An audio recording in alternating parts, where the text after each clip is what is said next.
Hello! How's everyone doing? Oh, I just absolutely Hey! Sorry, my dog's making a ruckus. How's everyone doing? Hello, sorry about all that. Oh, Ju! I see Aji in chat. I see Cloudy in chat.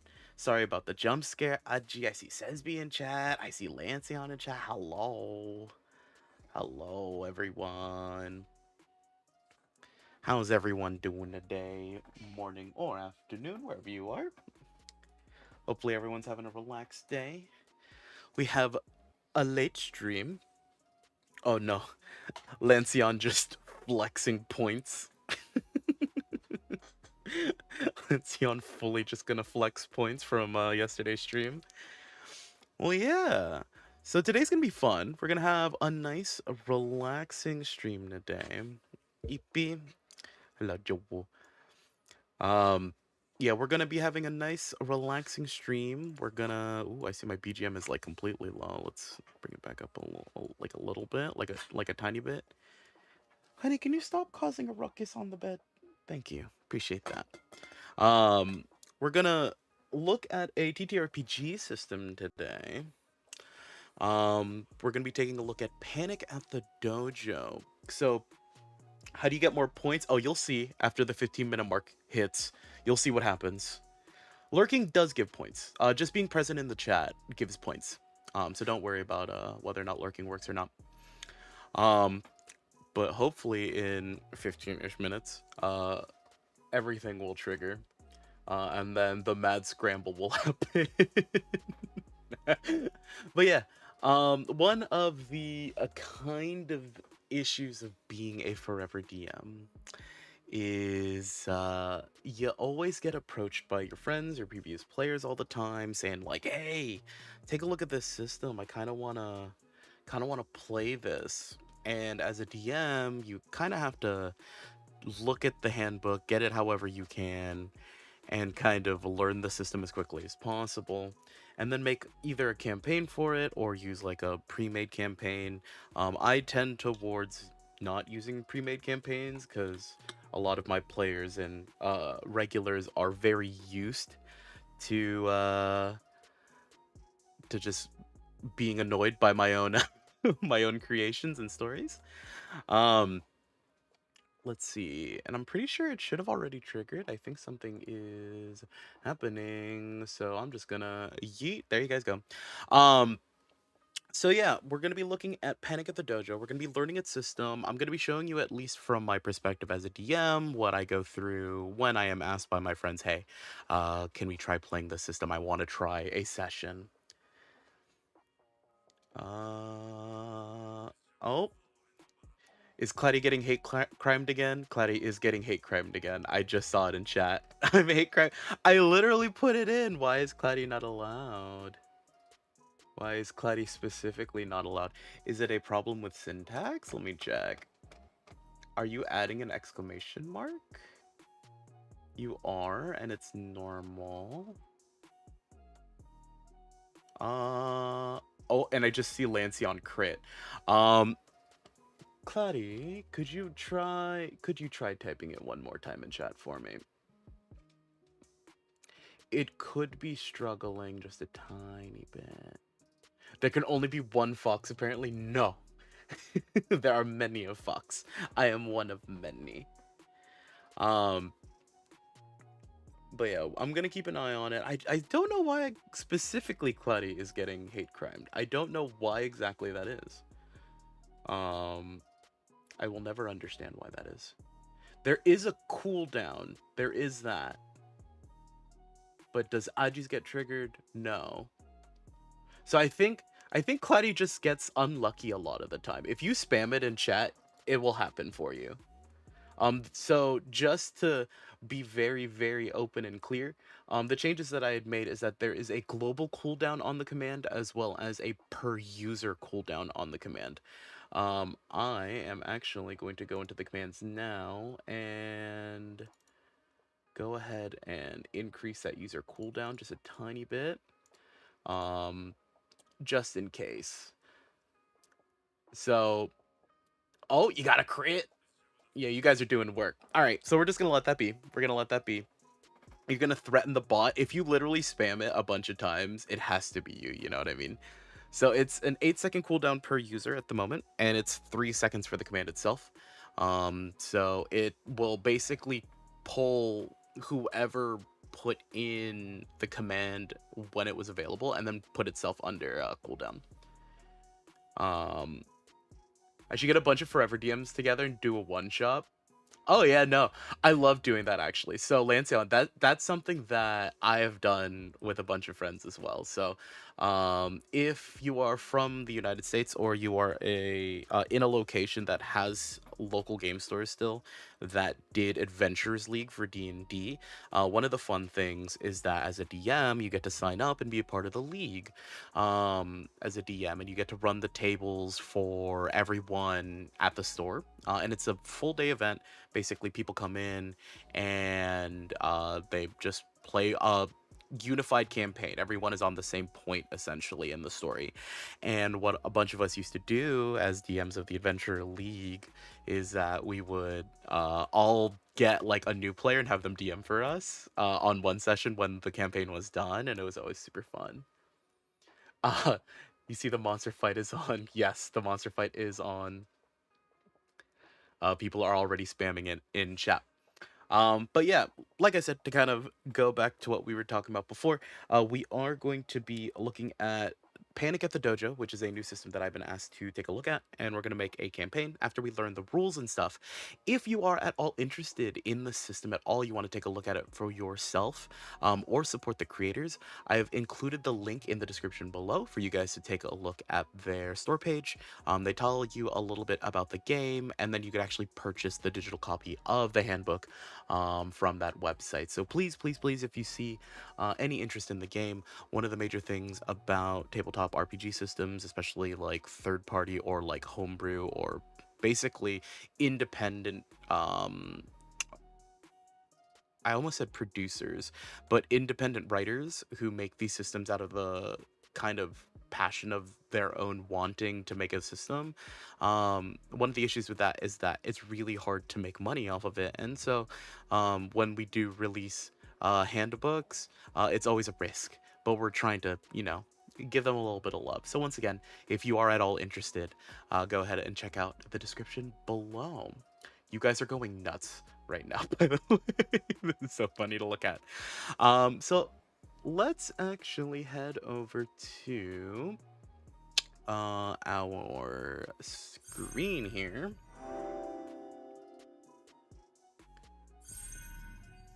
Lovely. So I do have the PDF once again that I had purchased for myself. Where is it?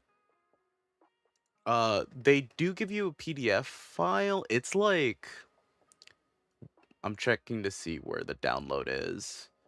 Yeah, it's strictly a PDF. I believe they work with drive-through games to essentially print, but I think drive-through RPG is currently on hiatus on printing. Oh, sorry, give me 1 second. As I pull up the correct screen for everything. Actually, I should be using my whiteboard for stuff like this, shouldn't I? Hold up. I should be using my whiteboard for this. Now we're already here. We're already here. What is happening? Yeah, I wanted to pull it up, but it's just like not pulling it up properly. Why is it doing this to me? No longer hate crime? Yeah. I do not have a lurk command, but thank you for lurking, Sesbe. I appreciate it. Congratulations on slaying the beast, by the way. You threatened the beast to submission. Good job. Yeah, let's actually take the whiteboard out. Apologies. I'll bring us back. Don't worry. Don't worry. We're gonna have to do some stuff on the back end. Apologies. Go into here. Here. I'm clicking all the correct buttons. Only the correct buttons. Oh no, don't accidentally close stream. That'd be literally the worst. Do this, and then do this, I believe. Yes. Okay. I believe that's all correct. It should be all correct. Bup, and then bup, and then bup. And then bup. Do we do? We no do? Why is it not showing up on the whiteboard? Whiteboard. Whiteboard, please. Of course. One moment as I figure this all out. So what TTRPG are we looking at? We're looking at Panic at the Dojo. Panic at the Dojo is our friend of choice today. Da, da, da, da, da, da. Just center that. This will be the first time that you're seeing a TTRPG. Ooh, that's gonna be fun. All right. I think it all works. I mean, chat's on my face. We're getting real nice, close, and comfortable today, apparently. Can I move chat? I'm gonna move chat. You guys are gonna go somewhere like somewhere. I might have to just hide you guys. You guys are gonna get hidden for today. But yeah, let's go over a few of the things that I like to do. That's why I have the Google Doc open. Just to kind of take down notes on what I do as a DM when it comes to rules and stuff like that. So, apologies, let me just mute my mic while I move it because I'm gonna get closer to my computer.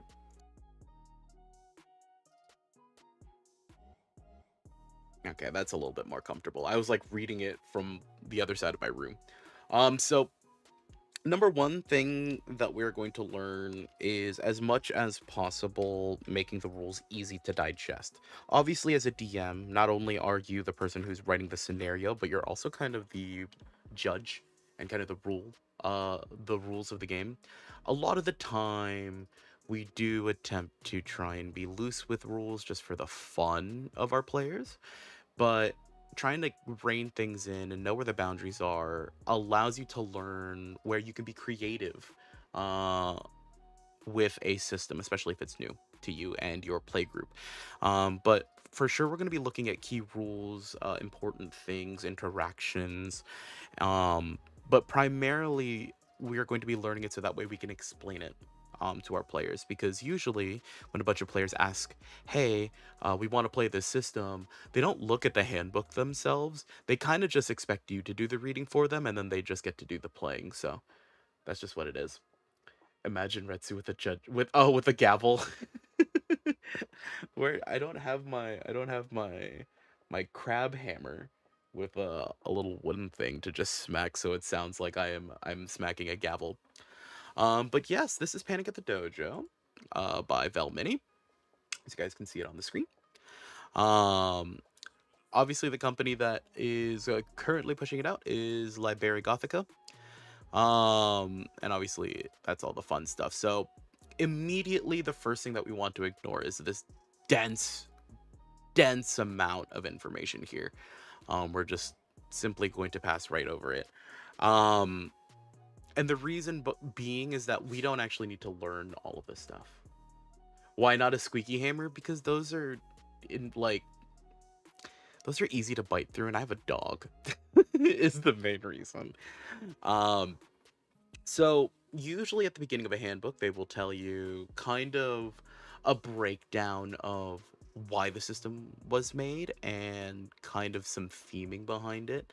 You could see this in both D&D, Pathfinder, this game. Um, but you could also see it in games like Fate, which is my second favorite system to play.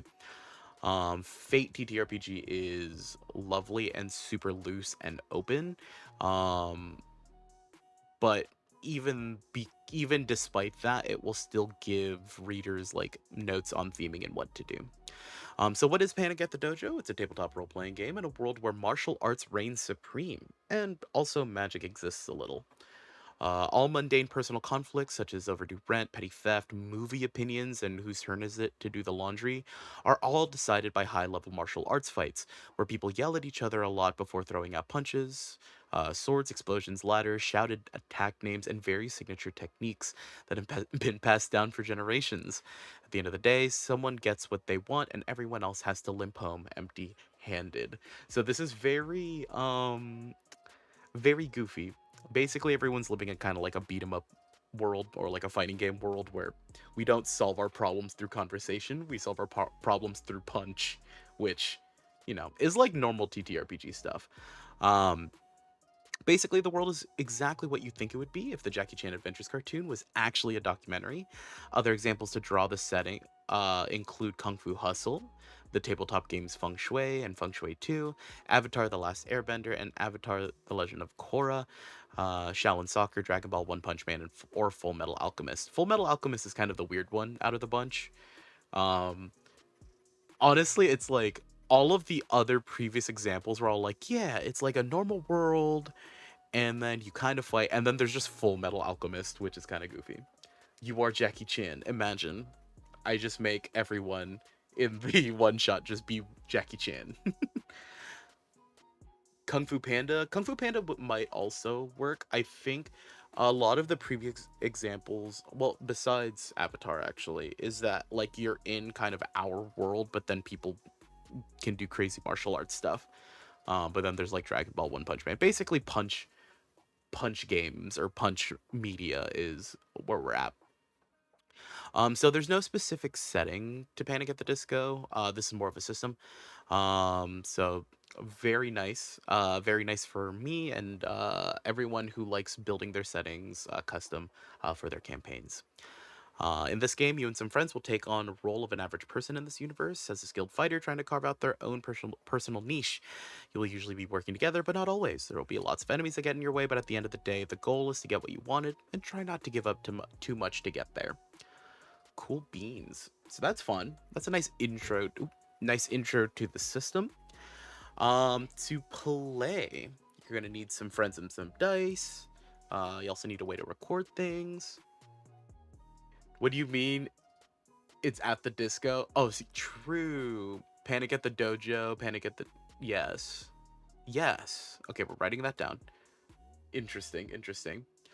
So this is probably where I start taking notes because in this how to play section, it's going to tell us a little bit about what is necessary for playing the game.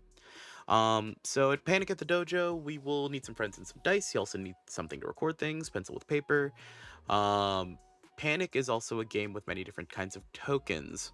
Gotcha. So this is a tokens type game. So we're going to be handing out like interesting token types, which are most easily marked using different colored dice. Unfortunate for me, having a variety of poker chips, kind of better for me, or any other method you find best, which I'll probably find a way to make tokens work. Um, then one player will be appointed the director, which is probably the DM. So in this game, the GM DM is called the director. And the director will need to read most of this book, and they'll be in charge of the challenges and obstacles everyone must face. Yes, so they are the DM. Haha, you no longer can call me DM, you have to call me the director. Truly, we are going to be the director of a kung fu movie. Um, let's see here. Many characters and the pre-made characters. Other players will make a hero to play as. These characters are more complicated than most enemies that the director plays, and the rules for making a hero are found in a later chapter. Um, Gotcha. So each hero has something they want, and the director should place obstacles in their way to stop them from getting it. I'm gonna keep that in mind. And this is something that's very important for TTRPG stuff, is that as you are planning a session or planning a scenario, you never want a character's goal to be exactly the same as another one's. Um, and what do I mean exactly by that?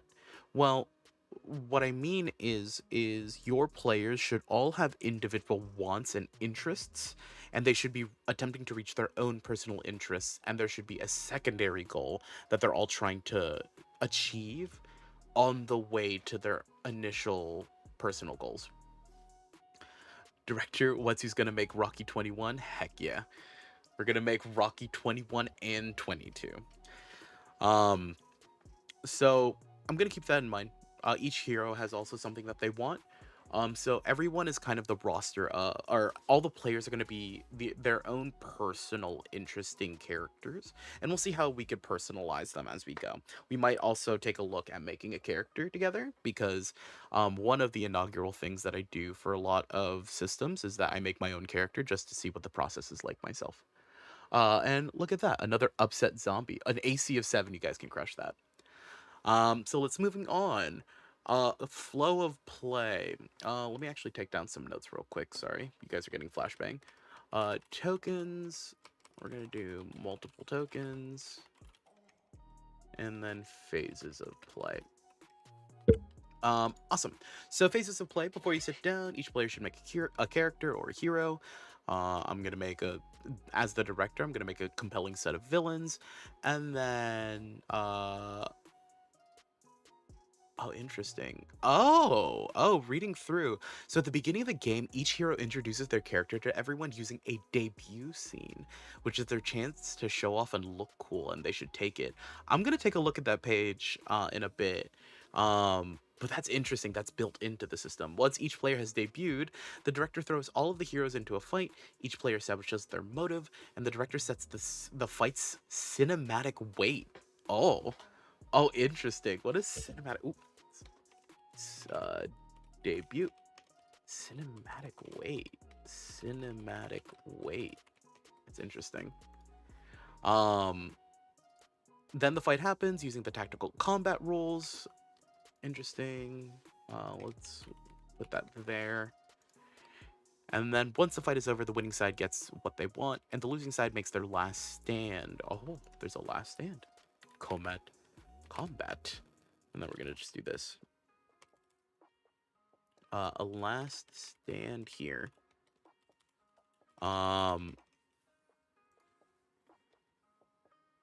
Yeah, a cinematic weight is an interesting concept that I have no idea what that means. The heroes must decide what it is they will do from there. After each fight, each hero must face a trouble. Oh, interesting. Uh, so these are subsystems. That's what I'm presuming from the way it's written. And we're gonna go through. What is it? Troubles is what they called it. Troubles. I'm sorry, I'm knocking my microphone like literally everywhere. And if a villain is involved, that trouble becomes a contest. Interesting. And hopefully they will give us context as to what all these words mean. And if a hero successfully faces a trouble or wins a contest without getting into a fight, a new fight starts. So literally this game is going to be moving from fight to fight. You're getting wrecked by the cooldowns. Yeah, you hate to see it. The competition. A nice crit, by the way. Nice crit. Almost a 10k damage. Almost 900 damage. Nice. Now Lanceon's the one being hate crimed. You gotta time it. Now you have to be strategic with more people spamming it. Sorry. So the process repeats until everyone gets what they want and has no more reason to fight, or until everyone is done playing for the night. Interesting. So in this game, it's not really, it's like lightly story based, but really we're going to only be looking at designing encounters and how to make those interesting. Um, and it's going to be much less about, well, built into the system or baked into the system. It's going to be much less about role playing, which is an interesting concept. We shall see how that pans out. Um, and then obviously they say like you could pick it up or put it down whenever you want. You give up, no giving up, never allowed. Some of the most important terms. Okay, lovely. Oh goodness gracious. All right, chat. All right, chat. You guys are gonna need to help me. um, there is color coding in this book, and I'm gonna need some help. So you all just need to tell me if something is the color. We're probably gonna have to use context clues. But it seems that the stances are gold, Stances. Each character has stances they can use, switch between them to change how they fight for the turn. Forms are the main building blocks of fighting. All fighting styles are based off of one of 12 forms. You can create a stance by combining a form with a style. Jesus. And styles are red. Okay. How you differentiate your way of fighting from everyone else. Styles are modifiers that change the way you can use your forms in combat. You can create a stance by adding a style to one of the basic forms. Interesting. Actions are green. Actions are the things you can do during your turn in combat. You spend numbers from your action pool to use an action, and then do that what that action tells you to do. There are basic actions that everyone has, as well as unique actions only found on specific forms and styles. Oh, okay. Wait a minute. All right, I'm very excited for this. And for those of you who don't get it just yet, your characters are strictly personalized based off of how you want to combine together styles and forms to create stances, and that's how you identify yourself. This is a classless system. I love classless systems. This is gonna be sick. This is gonna be so cool. um Awesome. Character options are purple. Character options include your build and archetype. Ooh. Ooh. All of these things are colored in purple. Choices in purple are binding and cannot be changed. They give you abilities that apply to your character at all times, regardless of which stance you are currently using. And finally, skills are orange. Skills are given to you by your forms and describe your character's life experiences, abilities, and expertise. Skills cannot be used during combat except to justify the cinematics of your actions. Awesome. These particular elements are color coded because they will come up a lot and every character uses all of them frequently. Lovely.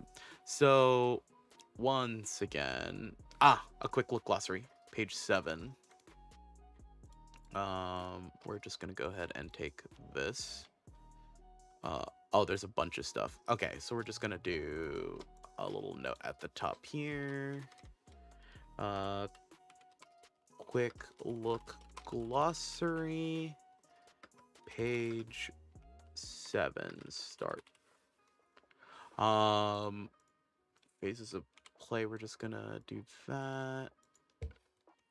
And then we're just gonna go notes here. Italicize, normal, italicize, italicize, and italicize. Phases of play. I'm just gonna quickly put character building here. And then just put our notes. 3 stances.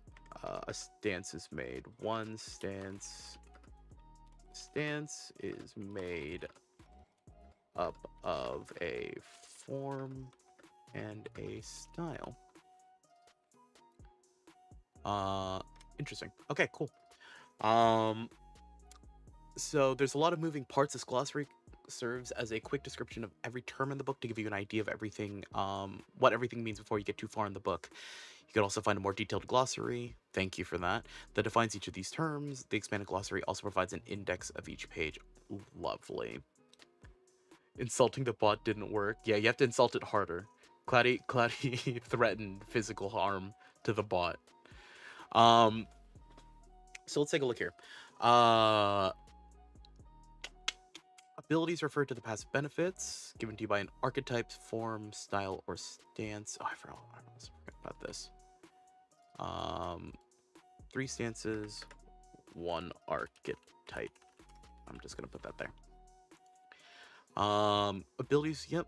Actions are the things you can do in turn combat. You spend numbers from your action pool to use an action. Action dice are determined by your form. At the start of your turn, you will roll these dice and add the numbers you roll to your action pool. The action pool is a set of numbers. Oh, it's a set of numbers. Oh, okay. So this is another very interesting thing while reading through. So in this game, you're not in combat. You're not going to be rolling to determine. I assume you're not going to be rolling to determine whether or not something vague or with an unknown outcome succeeds or fails. In this game, combat is determined by rolling a dice and using those dice values as your um, as your resources, essentially. So like you could use your three for things, your 10 for things, stuff like that. Can I get remote access to Wetsu's PC? No. No, you cannot. Apologize. Um, so interesting. And your turn ends when your action pool becomes empty. Okay.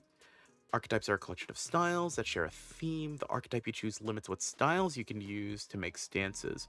Okay, so you'll choose your archetype and then choose your style and then choose and then form your stances by choosing forms that match to the styles. Okay, understood. Um okay, let's see here. Armor prevents 1 damage from all attacks. You either have armor or you do not. Okay. Notes. And let's just... What's going on here? Oops.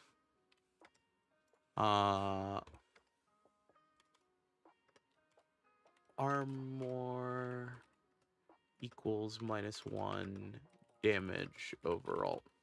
Bot is literally ignoring you. It's fine, Lanceon. You still have 8k points. The investment. Let's see here. Uh-oh. IMA is taking all the hits on the monster. Yeah, once again, it's you have to hit basically hitting the attack command in chat. You have to not be on cooldown, but also get it while it's off cooldown as well. So it does incentivize like saying it a lot. Let me just check here.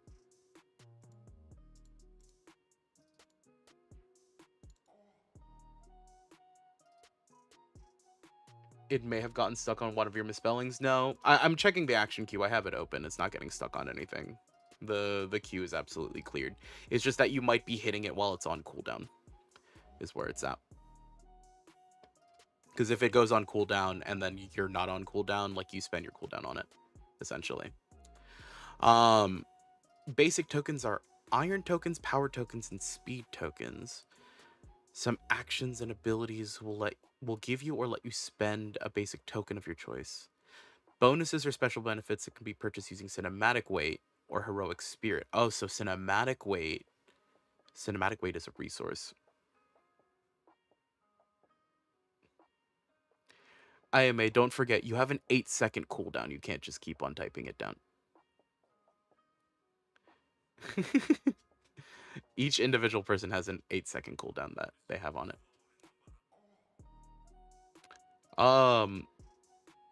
IMA's gonna solo the boss. Bosses are enemy units with multiple stances and multiple health bars. They take multiple turns each round. Okay. Builds are a small bonus ability every hero gets just for being a hero. Stooges also get a build, but warriors and bosses do not. Okay. We're probably gonna have to come back to this screen, just to read more of it.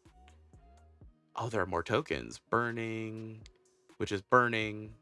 Oh, it also includes poisoned. Okay, or hit with delayed damage attacks. Interesting.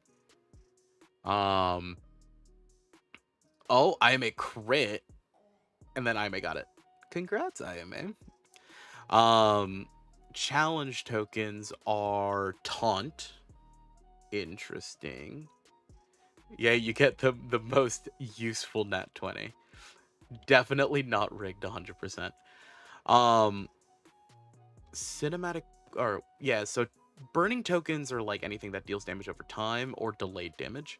Challenge tokens mean that they are taunted. So I assume enemies can use challenge tokens, place them on players, and then taunt them. And then cinematic weight is used at the start of a fight to determine how many hit points each health bar has, what the heal value is. Oh, okay. So we're gonna have to explore that later. And I'm just gonna quickly go through this. Because I'm pretty sure they're gonna reference it later on. Skill checks opposed by enemy. Copies are an obstacle that increase range. Oh, okay, interesting. Okay, so it like literally means a double or a copy. Fog is an obstacle that reduces range. Forms of the building blocks of fighting. Free movement. Okay, free movement is not an action. Understood. The grid is... Oh. Oh. Doesn't IMA get double points? IMA doesn't get double points now. IMA does not get double points. So the grid, so this is a battle map type game. Interesting. Uh, so interestingly, Lancion, I'm not seeing your command be put in. If you have typed it in, I'm not seeing it in chat. Which is probably what's causing the problem.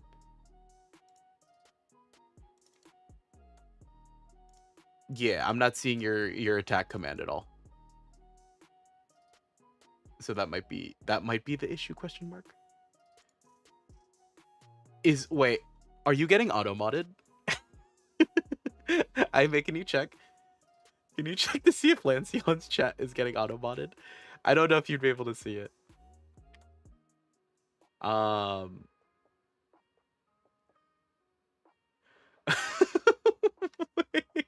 Okay, we'll have to address that. We'll have to address that.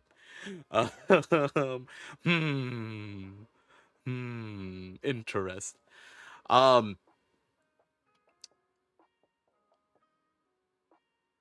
Yeah, no, because if you try typing it again. I'm curious. Yeah, I'm not seeing the exclamation mark attack, so I'm like not seeing it in chat. So there is that. Can I ask if I'm also getting auto modded? Do we have a means of checking? Could you please check to see if people are getting auto modded for spam? It should be under mod settings, and if not, I can take a look myself. But yeah, so this game is battle map centric, so there are grids that people will be fighting in. No. You've had mod privileges. There's a whole mod icon next to your name. IMA. You've had mod privileges for the longest. What are you talking about?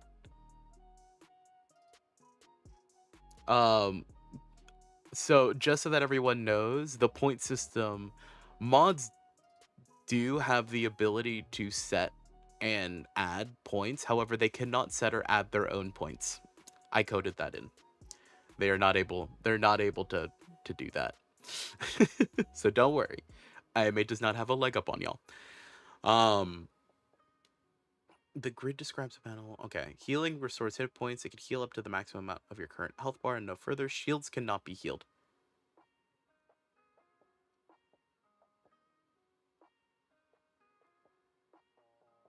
I know that I'm a mod. I meant I just realized that's why I was the only one I could see the... Well, no, because Well, I don't even know. It could be because you have less restriction. It could be. Yeah, we just had no idea. Everyone else was getting their exclamation mark attacks removed. But if you could possibly check to see if you could remove exclamation mark attack from the chat filter so that we could allow it again. And if not, I'll take a look at it after stream. Health bars measure how many hit points or HP a character has. Yeah, you guys were going nuts with exclamation mark attack. I don't know why today it decides to be problematic. Some characters may have multiple health bars. When a health bar reaches 0, it breaks and can no longer be healed. Okay.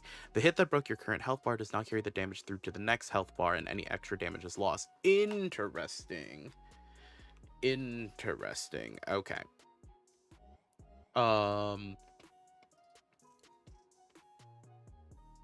Let's see. So HP has bars, but if you break a bar, it doesn't carry over extra damage. It just stops all the damage there. So like if you are like IMA and crit on the last damage and there's only 1 HP left and there's still an additional bar underneath, even if you did 1,000 damage, it would only do the 1 damage and that extra 999 goes away. 1 second, I need to Google on how to... Take your time. Take your time. We are still reading through the book. The heal value is determined by fight cinematic weight. Most healing restores HP equal to heal value. The heal value is higher in fights with more maximum HP involved. Okay. Heroic Spirit lets you fight on while taken out. When your turn comes while you are out, you could use your Heroic Spirit to either donate your turn to another player, give the enemy team a handicap, or give your team a bonus. Ooh. Ooh.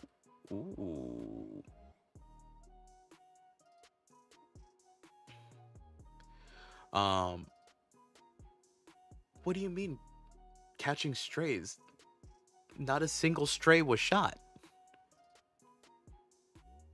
I just said take your time, no rush. I'm still reading the book. That's all I said. How are you getting offended by that? I'm confusion. Sorry if you were offended. A hit is when you take damage. Some actions will let you hit multiple times. The initiative meter measures the turn order, and its length is determined by how many health bars are in the fight. Each slot on the meter takes up a single turn, and a run through an entire initiative meter is a round. Every side in a conflict gets an equal number of turns per round, and the initiative meter is how this equality is measured. No, because it was like the most, like we literally saw it IMA. Like, it was something that we saw. Using you as an example is not you catching a stray. I wasn't making fun of you. I just pointed it out. I'm sorry if you got offended. I apologize. Cool. So, what I can presume from the initiative meter, by the way, is that obviously there could be one villain and then like 3 players. But this statement here, each side on a conflict gets an equal number of turns. So if there are 3 players and 1 villain in a scene, quote unquote, the villain gets 3 turns. Is just what I'm figuring from that rule writing. Iron tokens are used to block damage. When you take a hit while holding iron tokens, you can either spend 1 or 2 tokens to reduce the damage you take by an equal amount. Okay, so there is armor and then there's iron tokens. Interesting. Numbers are determined by your action dice added to the action pool and spent to perform actions. So yes, we are using dice pool mechanics. Fun. We know these increase the damage you deal, pulls, pushes. These are all pretty straightforward. Round is initiative meter. This is an obstacle. Shields are an extra health bar. Oh my goodness. The weakness tokens. Okay, understood. I think I understand most of that. Oh, this is really cute. So this is what a map could look like if you are playing. These are like grids and stuff, is what I presume. Because like also on the roof you have grids and stuff. And then this is really cute. Actually, I really like this. I might commission artists to actually draw grids like this to play the game. We might play this on stream at some point because this is actually super cute. I like this. Entering combat. Every fight starts with a reason. Combat is never pointless. Someone involved has a problem and they think the solution is through the other guy. Okay, you may be fighting because of a lie or a misunderstanding, or for some noble cause or just simple self-defense. Once a fight becomes a fight, the reason doesn't matter anymore, but a fight will never get to be a fight without a reason. The first thing you need to establish in any given fight is why it's happening. The reason might be noble, complicated, it might be shallow and simple, it might be petty and selfish. It doesn't matter much what your reason is, but you need to have one. The challenger, the one who started the fight, goes first. Then everyone else may give their reasons in whatever order they want. Okay. Your goal, if you don't have both, you're not really ready to fight yet. Okay, so this is just talking about like entering into the fight and like what you need to do as a player. So like when we are initiating combat, obviously the players can be aggressors in all of this, but they need to have a reasoning. Oh, cinematic weight, lovely. Okay, So once everyone's in the fight and we all know why, it's time to determine how heavy the fight is. Heavier fights take longer, have more at stake, and have more complicated parts involved, while lighter fights are quicker, simpler, and easier. There are 5 weight classes, and the director must pick one to represent the feel of the fight. Okay, gotcha. So the cinematic weight is the difficulty of which the encounter goes through. I could see now why there is no role playing in this game, because the way that this game moves from quote unquote scene to scene isn't like, okay, let's go explore this location, or like, oh, okay, let's go to this location. What you will, well, how I will probably progress the quote unquote story is giving the players a scenario with information inputted into the scene, give them the setting, show them the map, but then they have to come back with like, this is what I want to do and this is why I'm here. And so a campaign or a session might be multiple fights in one day, but I think what makes this game compelling is that we just simply focus on per encounter. We are going to be focusing our campaign, quote unquote, based on encounters, and that's how we're going to be progressing through this. And looking at these different weight classes or cinematic weights, essentially the weight of the world are like boss fights. Hi Rixa. The weight of the world fights are boss fights and like huge massive ones, and these are just kind of interesting. This is using a lot of fighting game mechanics. So like HP bars are cool because HP bars are shared. It's not as if a class has, more HP. However, someone's stance might provide them more iron tokens, and those iron tokens can be used to decrease the amount of damage they take, or they have armor and stuff like that. So fights are usually equal, right? Usually. However, because the boss can take more turns technically, that means that they can affect the player's HP and whatever actions they want to take more often. That's really cool. And we'll go through this once we want to like make a scenario. What this probably means is that if we wanted to make a one shot, we would possibly start at like the end of the session and work our way backwards. I think would be the best way of doing this. Complications. So a fight's weight class isn't the only way that it can affect the cinematic weight. Once you've determined the fight's weight class, the director can choose to add complications to the fight, and they'll always make a fight last longer. So only use them when the dramatic weight they will add is worth more than the extra time investment. Gotcha. Um, gotcha. Guest heroes, uneven fights. Okay, and this is just telling us how this works. Okay, yep. So uneven fights. So particularly like I was talking about before, where like say for example it's 3 players and 1 boss character or enemy, you could give that boss enemy more than 1 HP bar, um, just so that the fight changes in that way.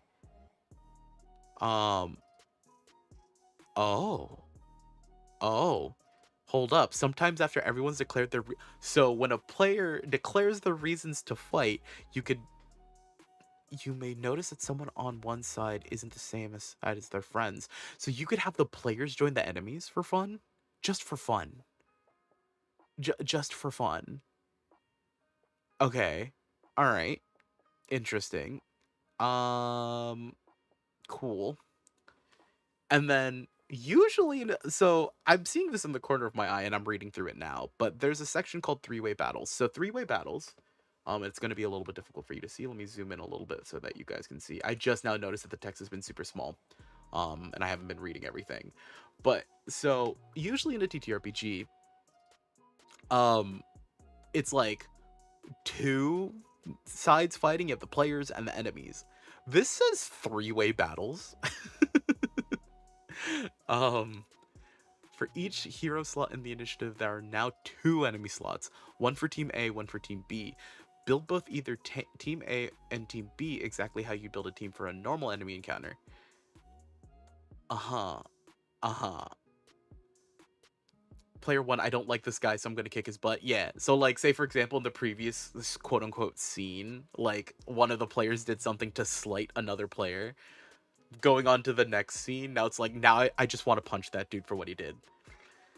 Yeah. It's gonna be very, very interesting. We're gonna see this has a lot of body and soul set to like players interacting not with the world in particular but with each other, which is fun. um let's see. But not all is lost because they want to beat each other up too. So in a three-way battle, everyone's fighting against everyone. um During a three-way battle, an ally is anyone you want it to be. You could heal or give friendly tokens to enemies whenever you like. Friendships fluctuate based on who wants what and when. If you help someone out, give them a favor token. If they help you out, they give you a favor token. Label your favor tokens A, B, or hero so you can remember who you've helped out. You can only gain one favor token per turn, even if you help multiple enemies. Um, so if someone were to attempt to attack someone on your team, you could exchange a favor token. Love that. Gotcha. Okay. Higher stakes.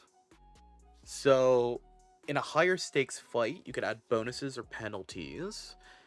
The only rule is that you must even out the bonuses and penalties. One bonus is equal to a bonus for the other team or a penalty for the same team. So if you give all the heroes a bonus, you must balance it out by giving the enemies a bonus as well. Understood. Gotcha. So this is how we could, like, really ramp up a boss fight.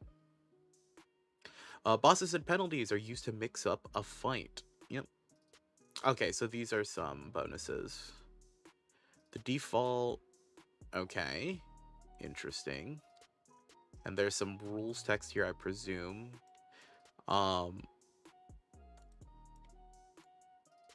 This is not black text. I don't know what color that is.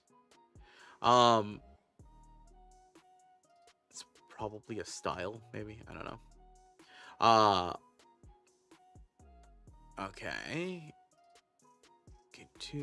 Okay, so these are just kind of static things, and I feel like you could technically do whatever you want with bonuses. It looks like found an opening at okay.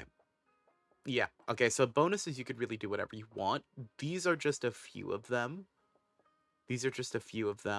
But I like how they're thematic in a certain sense, or like they all kind of have rules set up for it. So you could easily come in here as a DM and just kind of pick up some stuff. So moving on, every fight ends with a dramatic climax. Somebody got beat. Somebody is standing tall over them. They try a last-ditch plan to come out on top, and when the winner takes control of the narrative and decides how it all ends. Yeah, we're in shambles, Lancion. We don't know what that color was. It's fine. You already know who wins, you just fought it out to decide that, but no warrior worth their salt goes down like a chump. You always go down swinging. The most important person on the losing side is the one to make the last stand. If the director lost and there isn't a boss on the losing side, use the last warrior to fall. If the hero's lost, use either the last hero to fall or the hero with the most emotional investment in the fight. When you make your last stand, you tell us 3 things. What do you want the most out of this fight? How far are you willing to get what you want? And what's your last-ditch plan to get what you want? Your last stand narrative can even involve you turning the tables and winning for a bit. Directors should especially use this if they want their villains to be scary or intimidating. A villain who throws a hero to the edge of a cliff, throws a hero to the edge of a cliff and starts monologuing before the hero turns it around on them is both common and fun to play. After telling us your last-ditch plan, you do it, but now the winning side takes over the narrative. They also tell us 3 things. How do you stop their last-ditch plan? What punishment do you dish out to them? And how much punishment you can give is dependent on how far they are willing to go. The farther they go, the more you can hurt them for it. And what are you willing to give them, and what do you take for yourself? Okay. How much you give them is dependent on how much punishment you gave. The more you hurt them, the more you have to concede to them here. So if they're willing to go far for what they want, you could let them off lighter to give them less of what they wanted. Aha. Okay. Then the winner defines their victory. Takes some and gives the loser the scraps. You can never give the loser nothing. You must give them something, even if it's just for the satisfaction of a fight well fought or a good scar they leave you. So there's always going to be an outcome. It's never the dust settles and we move on with our day. It's always going to be like, say, for example, if the heroes win their fight, they beat like a normal mob, right? This fight, say for example, the mob character, NPC character, just kind of wants to stop them or slow them down. So what do? They decide to like explode a nearby oil can, which will explode attempting to harm them. The player's team can decide how, or whoever has the most investment as the winner gets to decide how much explosion happens. But once again, you can never give nothing. You always have to give something, which always is an interesting dynamic. So you can't say, and we make it out scot free. You could say, like, oh, you singed my lucky hat, or like you left a burn scar on my back, or like you made my arm not work anymore. Um, Things like that are going to be interesting in play. If they had something they desperately wanted and went all the way for it, you should give it to them. If they were willing to concede as soon as it was clear who won, you can give them very little, just like letting them run away with nothing to show for it. How much you give them should be proportional to how far they went and how much hurt you put on them. So once again, this is all set up for during the fight. How willing were they to get what they wanted? Um, the losers flee, everyone heals to full health, and everyone discards all tokens they hold. Everything is over and you're ready for whatever comes next. So it kind of just moves on. That's fun. Okay, so we're going to start talking about combat finally. Like I said before, this seems a lot like I would say, fighting game more so than just an RPG. With at least what I've been reading, it's a lot like a fighting game, and I knew that going in from the kind of brief that the kit had, the little press kit, when they were reading out what the game was. But a lot of the mechanics here are just fighting game mechanics, which is super cool. Um, and once again, they're gonna kind of go over the combat rules. So we have the grid, which we know what the grid is. We have minimums, so 10 by 10, 20 by 20. It doesn't have to be a square or an L shape or a donut. Okay, cool. Um, so the edge is very important. If you are ringed out, essentially, you are temporarily removed from the fight. Interesting. Movement on the grid is handled by using free movement, which is powered by speed tokens. Everyone can gain speed tokens from the movement basic action, and some forms or styles will grant you additional speed tokens. While you hold any speed tokens, you may move one space in any direction. Okay, so you move one square. We're not going to be using distances in this rule set. We're simply going to be referring to movement in tiles, which is fine. Um, After you use free movement, oh wait, what? While holding a Q space or in the middle of one of your own actions, you could use free movement during enemy turns, but only at the start of their turn, the end of their turn, or when you are placed over an edge. After you use free movement, you must discard speed tokens. If you moved laterally, discard one speed token. If you move diagonally, discard two speed tokens. Okay, so we don't work orthogonically. We only work cardinally with directions. If you moved into rubble, discard one more speed token. Okay, so that's pretty straightforward. Um, Interesting. You cannot use free movement if you have no speed tokens. At the end of each turn, everyone discards all of their speed tokens. So that's after you have your turn, not when the round finishes. You may spend them before they get discarded, even if it's an enemy's turn. Okay, understood. Oh, no, sorry. Turn. That's one round. So once, say for example, in a 3v1, once the last person in the turn order goes, everyone discards their stuff. Cool. Terrain, add obstacles. And it says that there's a section that gives us all the stuff we want. Oh. If you want to make characters feel more powerful, you may have them destroy the world around them circumstantially, just by being thrown around the battlefield. To do so, implement the following rule. When you push or pull an enemy into a wall, they enter the wall's space, destroy the wall, and replace it with rubble. The pull or push ends there. This rule removes the ability to punch someone with their back against a wall over and over for high damage, but does allow you to punch enemies straight through a wall by hitting them into the wall, then following up with another push. Use this rule if you want a more cinematic, superhero feel to the game. Do not use this rule if you want a more grounded human level of strength. Interesting side rule that they've added there. And once again, health bars. So the how much HP you have is not determined by your class or your build. It's determined by the weight or the cinematic weight of the encounter. But you could have more than one health bar. So say for example, if we're playing a featherweight, that's 12 HP. If you get 12 HP knocked down, that is that HP bar knocked completely out. And once again, if you take more damage than you have HP bar, but you have another HP bar lying in wait, you only take the remainder of that health bar and all damage stops, which is fun. Oh no, so I was correct earlier. So at the end of a turn is a single slot on the initiative. A round is running through the entire initiative order. Okay, interesting. The number of slots on the initiative meter is equal to the number of health bars in the fight. Yep, understood. The first slot is always the hero. Any hero may go first, and it is up to the players to decide who take this slot. Interesting. So we do have an assumed turn order, but the players can decide on their own for strategy purposes, which is fun. After they take their turn, the next slot is an enemy slot. Okay, cool. And that just kind of goes on. If there are more if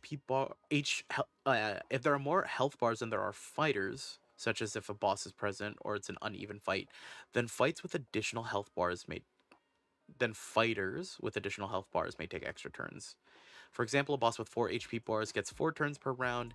Even after some of the boss's health bars break, they will still take 4 turns each round. Yep. Okay. All of that makes sense. The turn. Okay, we're finally understanding what we do on our turns. This is going to be very important for us to learn how to play this game. So, when you're... Oh, sorry. As I kick the mic stand in excitement. When your turn rolls around, the first thing you do is choose a stance.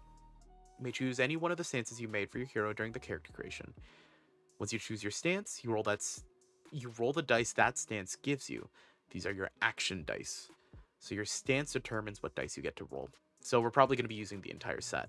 So a D4 all the way up to a D20 or a D100. Each die is counted separately. You do not add any dice together. Okay. For example, Iron Form has action dice of 8, 6, and 6. So you roll 1 8-sided dice and 2 6-sided dice at the start of your turn, and keep the dice on the numbers as they roll. So if you get a 5, 4, and 1, those are the numbers in your pool. Time for a DBZ campaign? No, that, like, literally, this system is perfect for stuff like that. Because the way that it all works is that you don't need to worry about, like, oh, does my story link together? Like, it's just strictly fighting. So this is really a good system for maybe some playgroups that don't want to go through too much, like, heavy story development in their TTRPG day. Like, I used to be a part of a playgroup that we would eventually rotate a lot of systems around and also DMs. And so when a new DM came in, if it was my turn to play, I would do more of a story-based thing, and then I wouldn't have to play next week. I wouldn't have to run the game next week. I would have to wait like 2-3 days before I could run. But this system has a lot of its focus built on just encounters. So yeah, we are using an action pool. That is super exciting. I love action pool systems. To take your turn, you spend your numbers. Every action requires a minimum number. This is represented by a number and a plus. So a 2+ action requires you to spend a 2 or higher. If you do not have a 2 or higher, you cannot perform the action. Yep, that's fine. You can always spend your numbers on basic actions. Movement, damage, throw, grapple, open the path. A challenge approaches, put it out, bring it on, and rescue. These are all thematic. We'll have to find out what that does. And every form and most styles also give you access to unique actions, which you could only use while in a stance containing that form or style. Unique actions allow you to do things that no one else can, and they are the main thing that makes one stance different from another. Fun.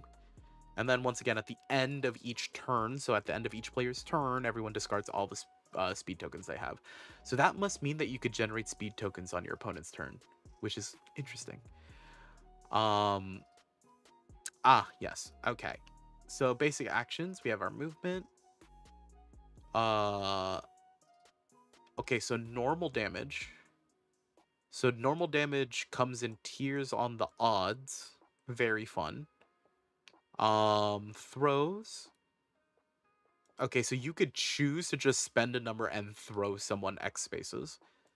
Or pull them up to X spaces. So if like that's wait, so you could Spider-Man someone? Like if you roll on a D8 and get an 8, you could pull them from like 8 spaces and do a get over here and just like yank them. Fun.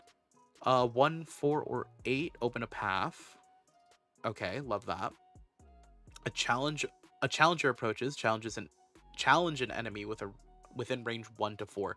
So you could challenge anyone for a 1 plus. And challenging is giving them a challenge token, meaning they can only target you. Put it out, remove 1 token from someone within range.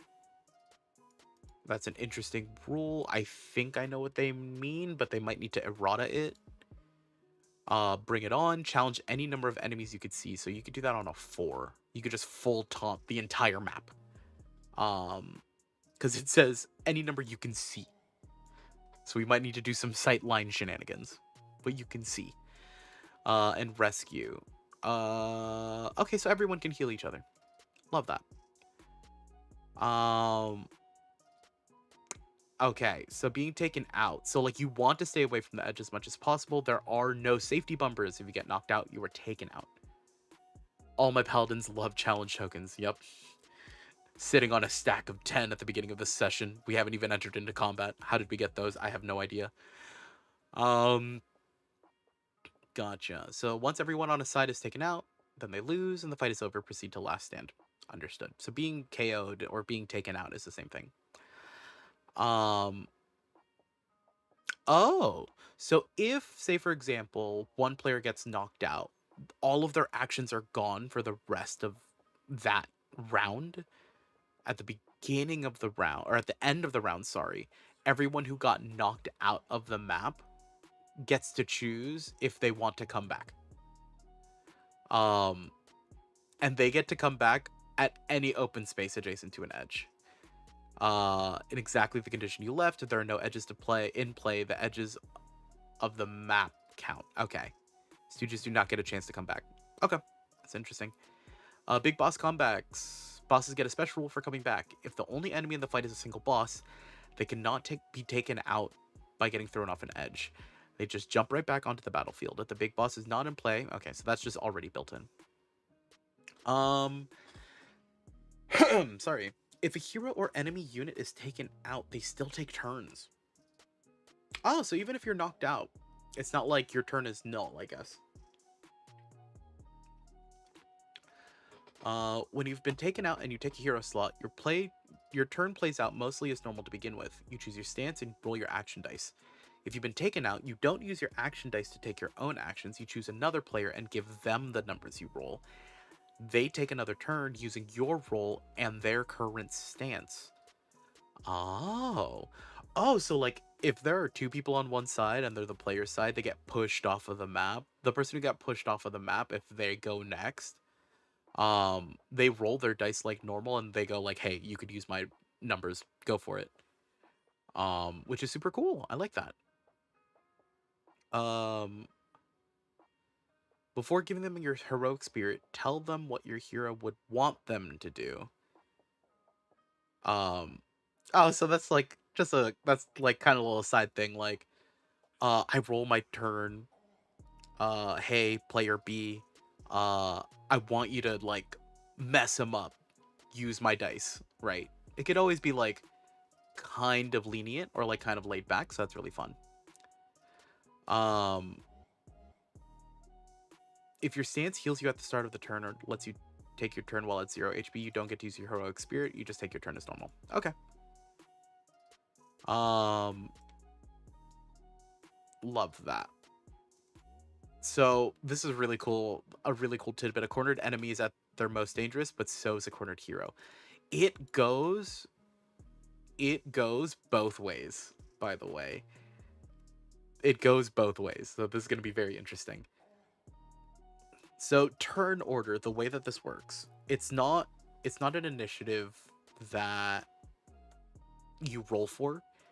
There are slots. So you tally in total how many HP bars there are.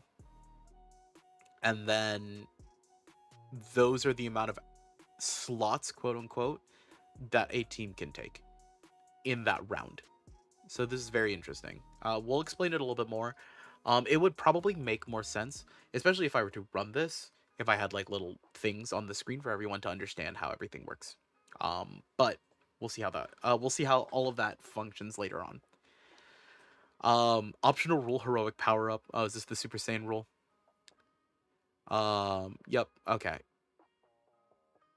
So you'll still give away your turn, handing off your biggest numbers to your allies, but you also give them power-ups. This rule will slow down play by adding an extra layer of complications, and is recommended if you have the big list of bonuses in front of you and feel comfortable applying them on the fly.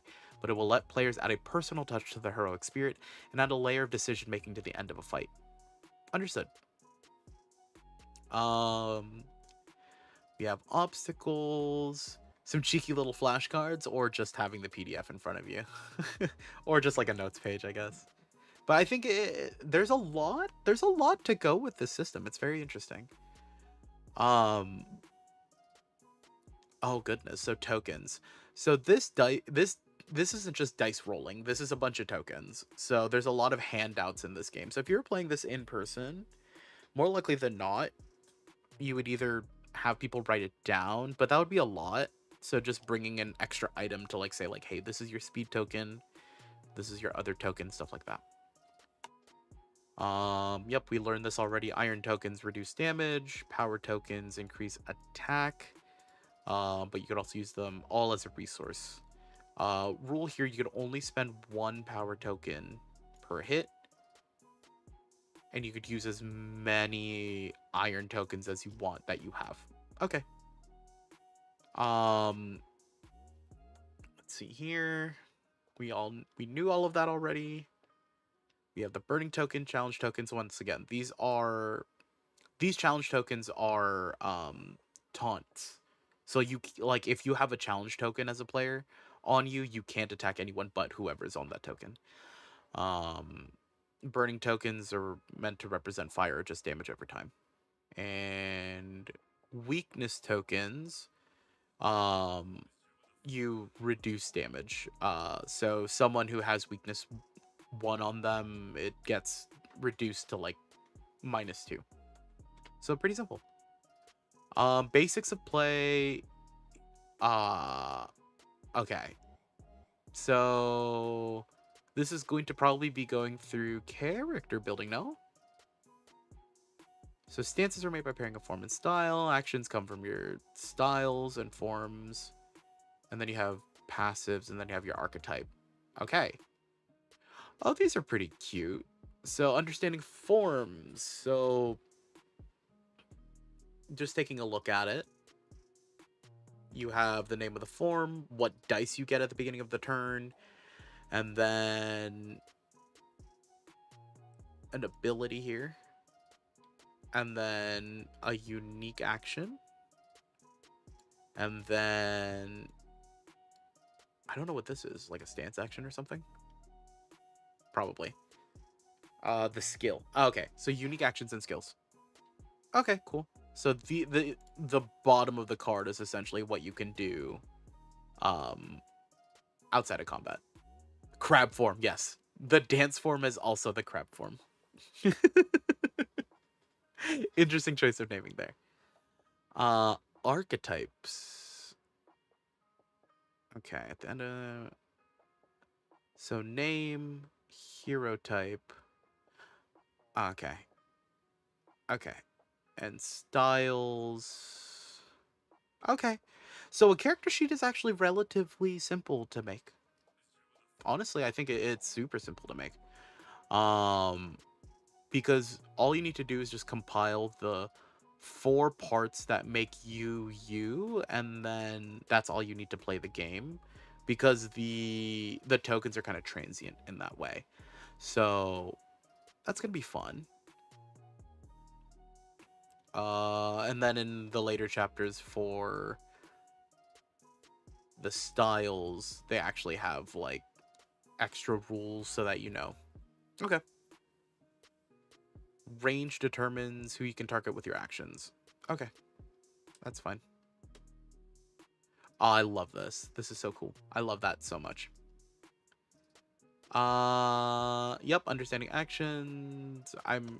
Yes, it's very straightforward. This we could figure out. Okay. Uh yeah. So forms. Are we going to see a list? Oh, we are gonna see a list. Let's go through these. We're gonna go through them quite briefly. Because we have been at this for about an hour and a half kind of reading.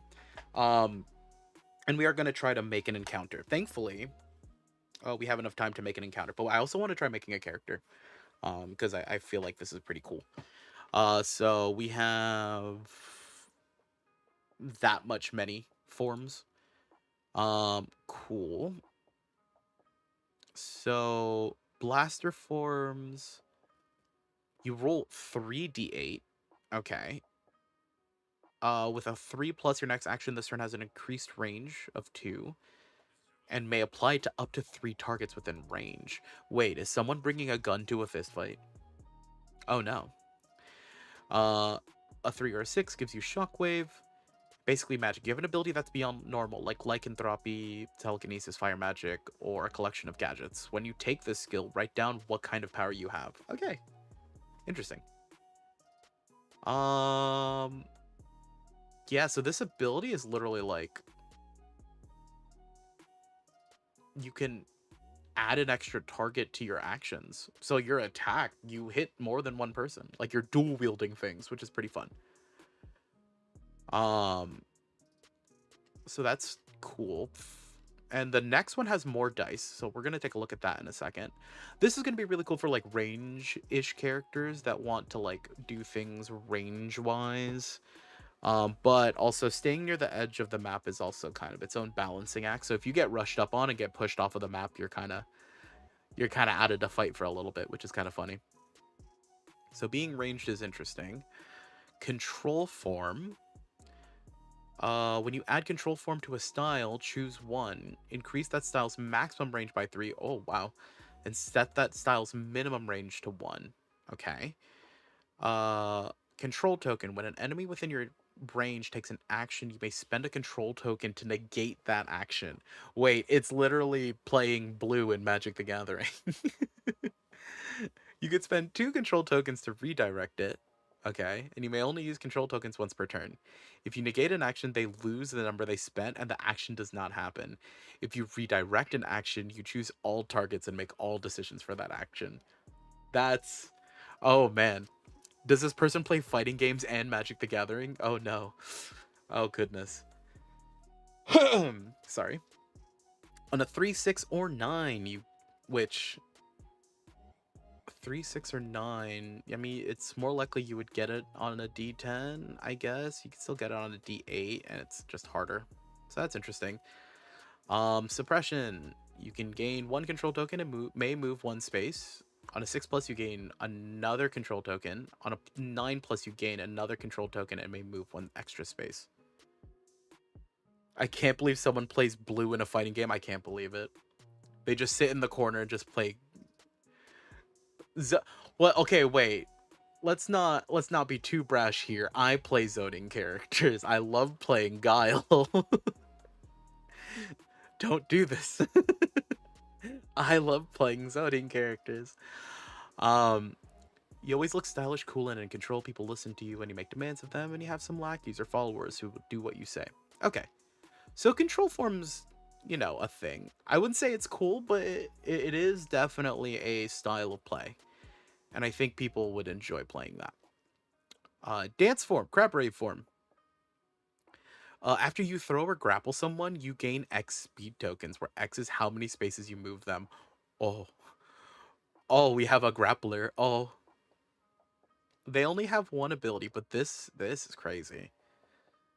Um, you could pull them one space. Yeah, no, that's crazy. Move 2 spaces, then heal 2. Yeah, these are literally grapplers. Interesting. Um, you move 1 space, then pull someone else within range 1 space. You cannot pull yourself, obviously. Try and Keep Up is not a free movement, so it does not activate Dance Form's ability. Try and Keep Up trades the utility of Dance's ability for staying power while maintaining high mobility. So yeah, you do get to move, you do get to grapple, but you don't get the passive, which is interesting. Okay. Iron form, you have armor, so that means -1 damage passively. When you gain speed tokens, replace half of them with iron tokens. So you move slower, but you take less damage. Understood. Choose 4 from the secure and or contain lists. We're gonna have to take a look at that. When performing a choice action, you perform these choices in the listed order. Contain pulls an enemy force, then challenges them. Protect goes through the secure list before. Okay, gotcha. Just drag people around the battle and slap people with each other. Honestly, yes. Because you could like position yourself, because it is kind of tactical in that way where you could move around, because it is a battle map style game. There's no theater of the mind here. It's all battle maps, which is fun. So this is an interesting tank, or an interesting take on a tank. Because it is just like approach slowly and kind of eat damage. But like if you roll a high, or if you gain speed tokens in any way fairly quickly, you could just start negating a lot of damage. So we'll see how that functions when you mix it with a style or with a form. These are forms. Yeah, when we mix it with a style, we'll see what happens. 1/2 form, so this is your extra damage form, has 4 dice. You get to teleport, or basically move instantly. You have a whirlwind move, so an AoE. You can come up with plans and act on them in an instant. You never lose in a game of skill, and you could talk fast, or you could fast talk anyone into seeing things your way. Gotcha. So interesting note here, 1/2's ability is not an action. When you use an ability that triggers off of dealing damage with an action, the ability does not trigger that ability again. Okay, but this is just for the outcomes. Okay, gotcha. The extra hit will remove a weakness token you hold. Whirlwind could potentially remove 6 of your weakness tokens at once. Ah, okay, because those fall off every single time you make an attack. So that does make sense.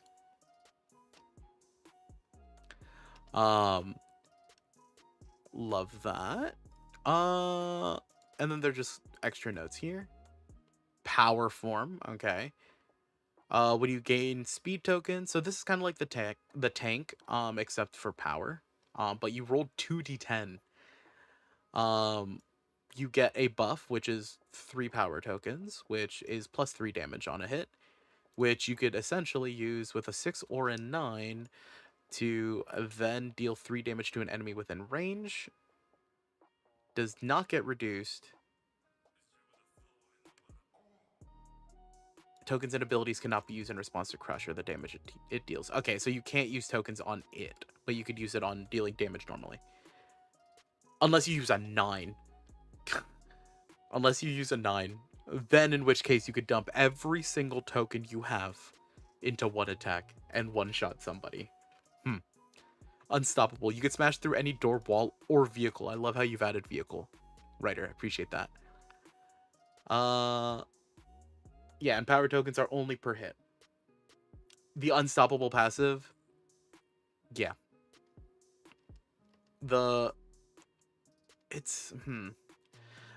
It seems like these two were the either ones that were written first or the ones that were written last. This one and the iron form, it seems like. Reversal form, you have armor, so that's a passive -1. You do not discard your speed tokens at the end of the turn. Okay. You may only take 1 action per turn. Okay. But your action pool does not empty between turns or rounds. Okay. So on any dice, you could teleport within range of an enemy that dealt damage to you this turn, then spend this number on another action. That action must target the enemy you teleported to. I see. Uh-huh. Actions cannot interrupt actions. When you use an action during someone else's turn, you must use it before or after one of their actions. You cannot stunt away in the middle of their action. Okay, so this is probably a keyword for a style later on. Counterattack can only be used against an enemy that damage you with an action or ability. Damage from traps or burning tokens do not count.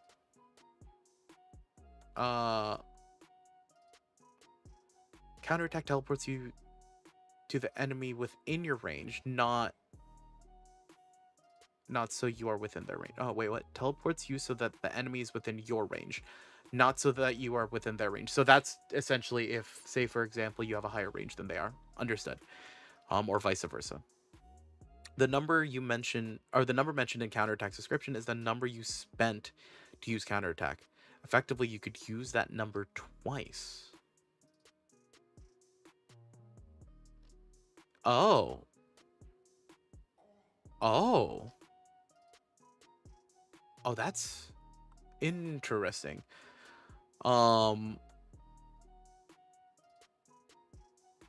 Yeah, so technically reversal forms are kind of slow, but this is definitely the person who doesn't want to just take a turn on their turn. It's very strong. It seems like this is very strong. Only having one action, however, it kind of sucks, but you have to act before they do, someone else does, or after they do. So very interesting here. Shadow form. You get to roll 6 dice. At the start of your turn, you passively gain 2 speed tokens. Okay. 3 speed tokens. So this one has a cost that isn't a number. And you essentially just replace yourself. Okay, that's fine. You could either place a fog, a copy, or a trap. So these are people that are affecting the board state a lot of the time. It's pretty simple and straightforward. Song form. Okay. You could choose an ally. These are the healers. No? Yeah, this is a healer. Okay, so that's the healing form. At the start of your turn, either heal or discard 1 token you hold. Okay. Wild form. At the start of your turn, for each of these that is true, add a d6 to your action dice. So you start with these 3. Shadow form is chaos control. Yes, shadow form is chaos control. If chaos control was the ninja replacement technique. So the wild form can technically take or get more than 1 action die. They can get up to 3 additional. So if your current HP bar is at half or less, if someone on your team is taken out, and if you're holding a non-basic token, you get to roll 5d6 and a d10. Wow. For 2 basic tokens, you get to Fury. Okay. Deal 1 damage to an enemy within range. At the end of this turn, push that enemy 1 space. Okay. So all of the numbers that you get are essentially for your form and other archetypal things. You're just gonna do a bunch of stuff. Okay. Zen form. Your action pool is predetermined. 7-5-3-1. You may hold multiple shields at a time. Only 1 shield is active at a time, and when your active shield breaks, your next shield doesn't become active until the end of the current turn. Okay. When an enemy damages or breaks your shield, you deal 1 damage to them. Okay. +3 or a 3+ or a 7+, you gain a 2-point shield. You may move 1 space. And at a 7+, you gain a 4-point shield and can move 2 spaces. Interesting take.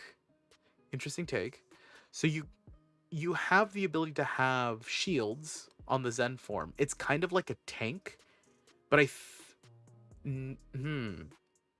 a very defensive form. Very interesting style here. And that's the last one.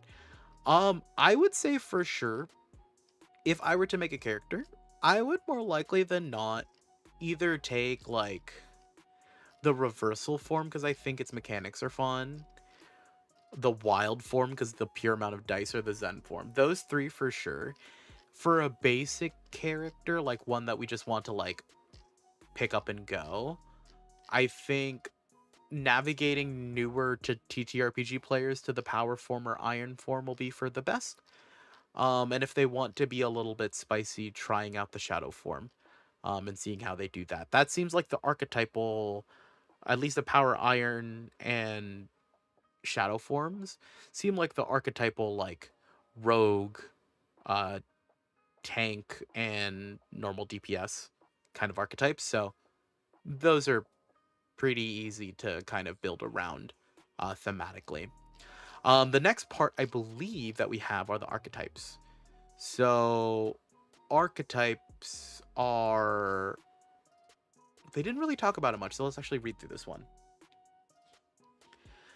Um, styles are organized by the archetype they come in. An archetype consists of a set of 3 abilities and 5 styles.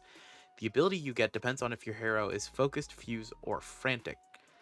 Focus heroes get a single archetype and must pick all 3 of their styles from that archetype. In return, they get a strong, dependable focused ability they can always rely on. Fused heroes get 2 archetypes. They get to pick 2 of their styles from their main archetype and their 3rd style from another archetype. They get a fused ability with each of their archetypes, which are each half as powerful as a focused ability. And frantic is what? 3? Yeah. They have ultimate flexibility but traded for inconsistency. Every turn, they cannot use the form they used in the previous turn. Okay. Interesting. More likely than not, focused heroes are going to be the easiest to kind of build around for newer players. And I only bring this up because it's very important, especially as a DM, to take a look at the handbook, especially on what the players need to do, and take note of what is going to be the easiest for them, because there will always be a moment during a session 0 or character creation that someone will just not know what to do.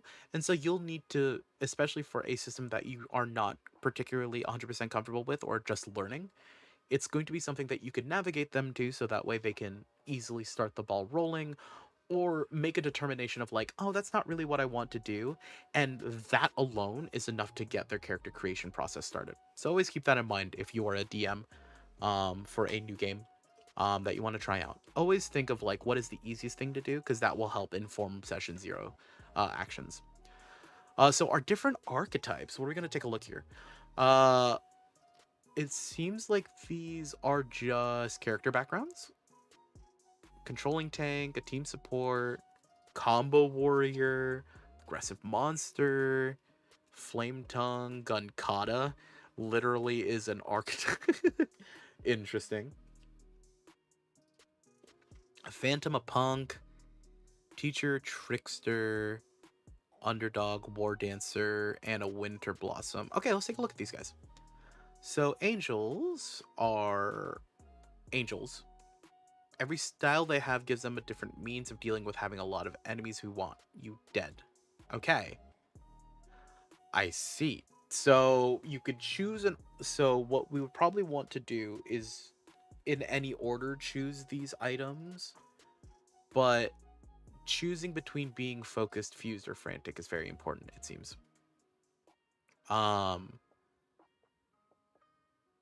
I think for character creation, choosing your archetype will probably be the easiest decision you can make, because from there you get to decide whether or not you get more than one form listed above.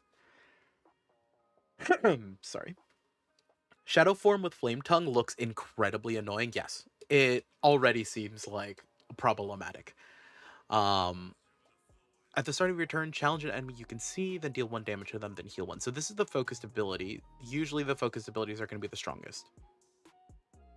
And yes, it seems that at the start of your turn, you challenge, deal 1 damage, then heal 1. After you challenge, deal 1 damage, heal 1.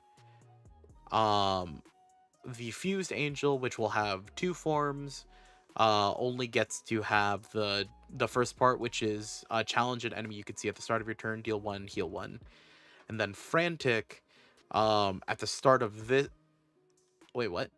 Oh yeah, so frantic, if you are this archetype, um, when you are a frantic angel, you get to challenge an enemy, deal 2, and then heal, which is heal 1.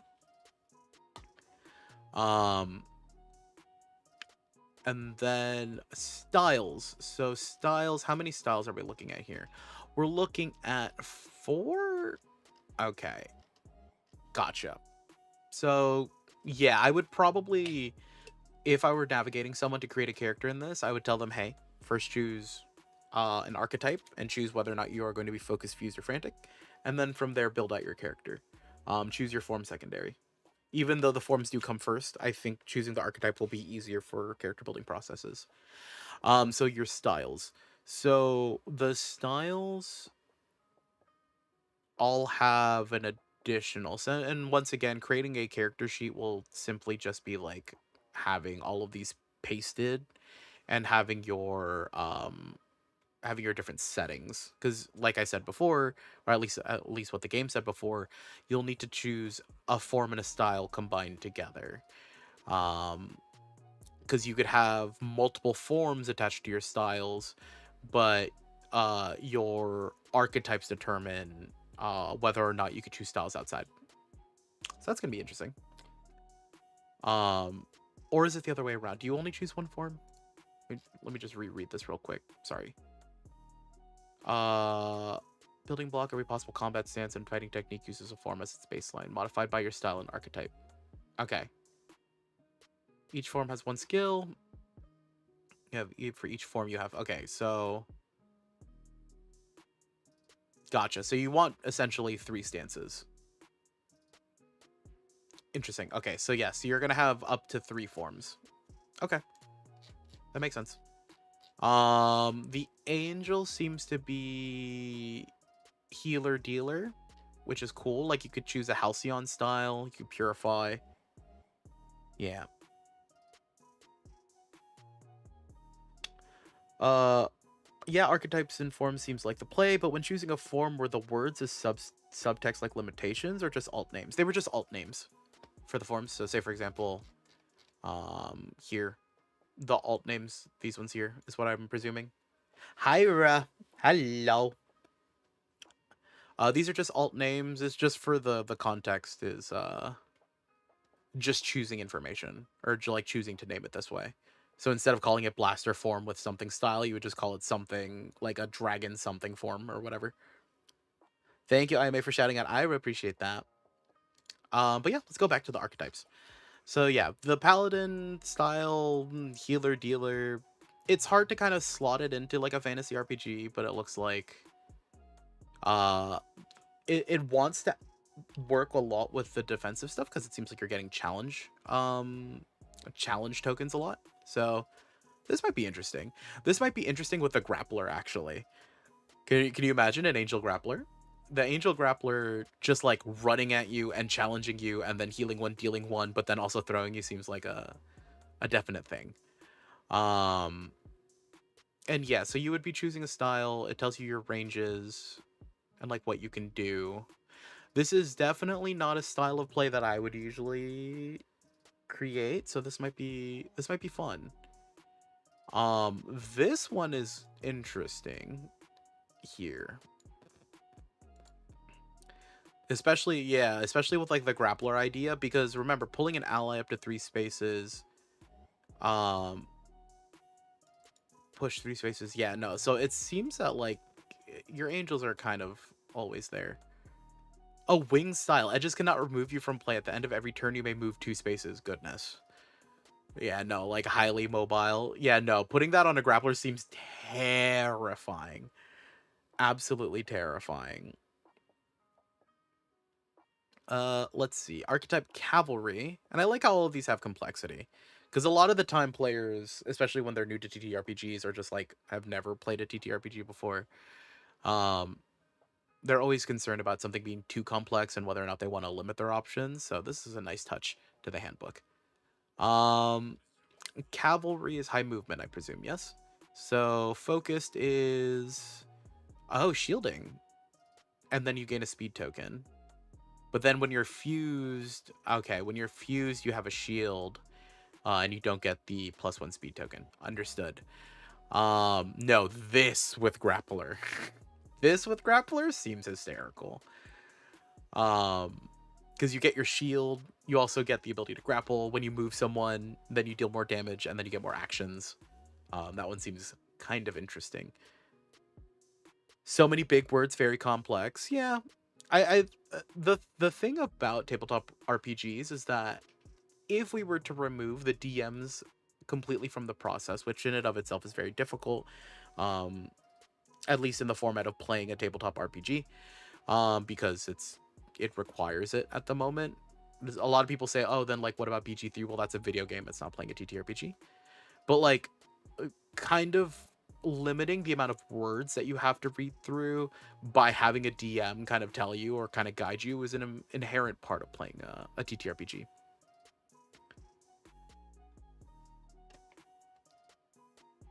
Cavalry is like a rally point. Yeah, it seems like you're like pulling people to you or like moving forward. But this getting the iron tokens, like you're already like a full tank ish when it comes to this type of build. Jumping style, or you could just jump in, I guess. Wait, a jumping grappler. This seems kind of sick, actually. Everything is grappler. I walk and I command grab. Yep. At the end of your turn, you and each ally within range heals. Interesting. Okay. So they kind of try to make it, they tried to make it a little bit diverse with what each archetype can do. So cyborgs build power over time. If you let a cyborg build up, they will destroy you as a combo-focused archetype using their constant flow of basic tokens to trigger powerful, unique actions. They are good at everything and weak to nothing. The cyborg doesn't have much versatility, but they make up for it with sheer firepower and speed. Okay, so this is your mage, is what I'm assuming. At the start of your turn, gain 4 basic tokens of your choice. Oh boy. Or fused, where you get 2 basic tokens of your choice. Or frantic, when you get to choose, or when you choose to use the archetype of cyborg, you gain 4 basic tokens. Interesting. I'm not going to be making the whole, I mean, it'd be pretty funny, but I usually don't play like tanky grapplers in games or in TTRPGs. Like, I tend to like uh essentially thinking up like mages or like weird fighter type characters because they're easier to write for.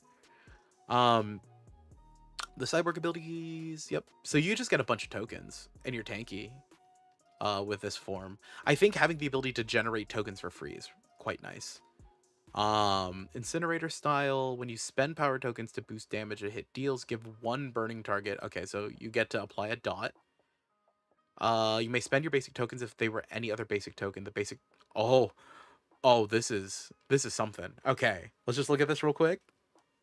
All of your basic tokens are any other basic token. The word basic token completely means nothing. You could use anything for everything. This is very powerful.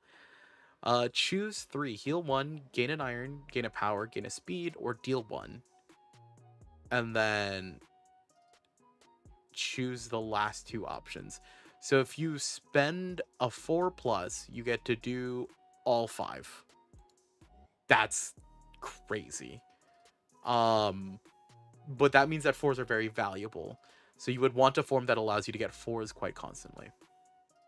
What I would probably, and this is just me, what I would probably do is I would probably make like a reversal style with the machine archetype and see, or get the reversal form, attach it to this machine style, and then I'll probably run like a fused cyborg type style and see what other options I'd have.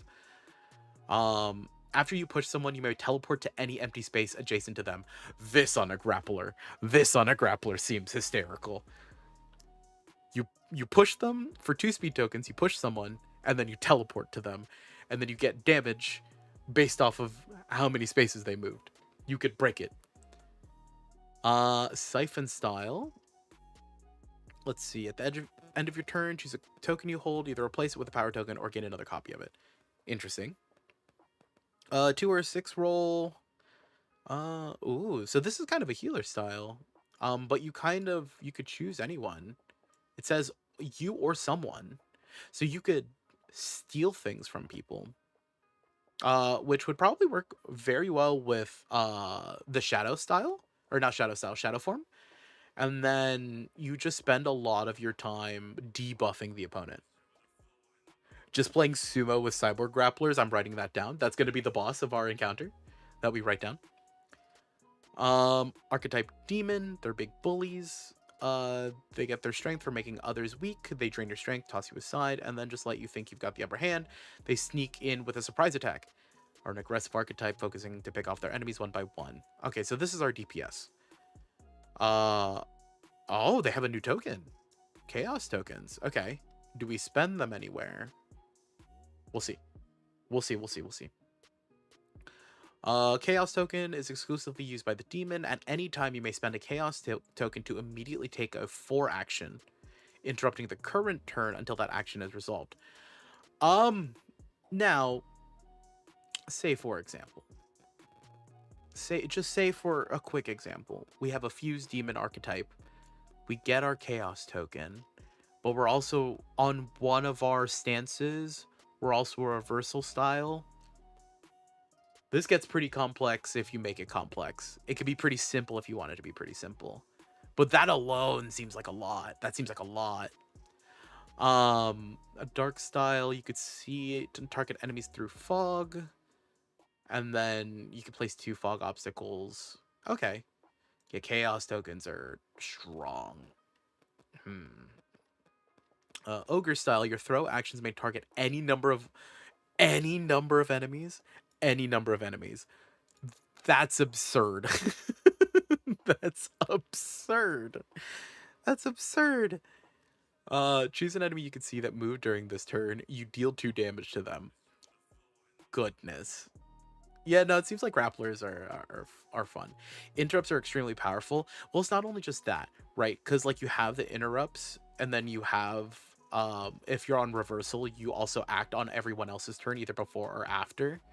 You kind of just dance around the turn initiative willy-nilly, which is pretty cool. It makes DMing slightly difficult, but it is still pretty interesting, so I kind of like it. Ogre style is dumb. So this here, Ogre's Blaster can... Okay, so an Ogre style blaster form can throw a bunch of enemies, then use an amplified Watcher Step to hit all of them at once. That's dumb. That's dumb. That's crazy. Yeah, so Ogre's Reversal as well is also pretty strong, because right here, if they move, you get to Ogre's Reversal them. Like, you act on the end of their turn and deal 2 damage to them, which is pretty cool. I like how they've given examples at the bottom of all of these styles as well. So it gives you an idea of what combinations you can do. Slasher style, you just deal an adjacent damage or an adjacent enemy 1 damage. 4+, you could TP. Oh, this is kind of like an assassination skill. Okay. Slasher Reversal and Slasher Shadow can move out of turn, letting you stick close to enemies you want to focus on with the Slasher ability. Yeah. So you could use suddenly if someone isolates themselves at the end of their turn, or with an interrupt, which is pretty strong. Vampire style, after you deal damage with a hit, you heal 1. After you give weakness, you gain that many power tokens. Okay. So, yeah, no, so for like multi-hit forms, getting like the 1-2 or the blaster, which gets to hit like a bunch of things all at once, you get to heal 2 a turn, which is really good for like a DPS to sustain yourself. I like that. Zombie style, you get a passive -1 to all hits against you. And then at the start of your turn, if your HP is 3 or less, you heal. Okay. Hunger, deal 2 damage to an enemy within range. You may take 1 token from that enemy. Ooh, a siphon ability. Yeah, so specifically, they lose the token and you gain it. That's fun. Works well with a lot of forms here. All right, the Flame Tongue. We have our zoning, boys.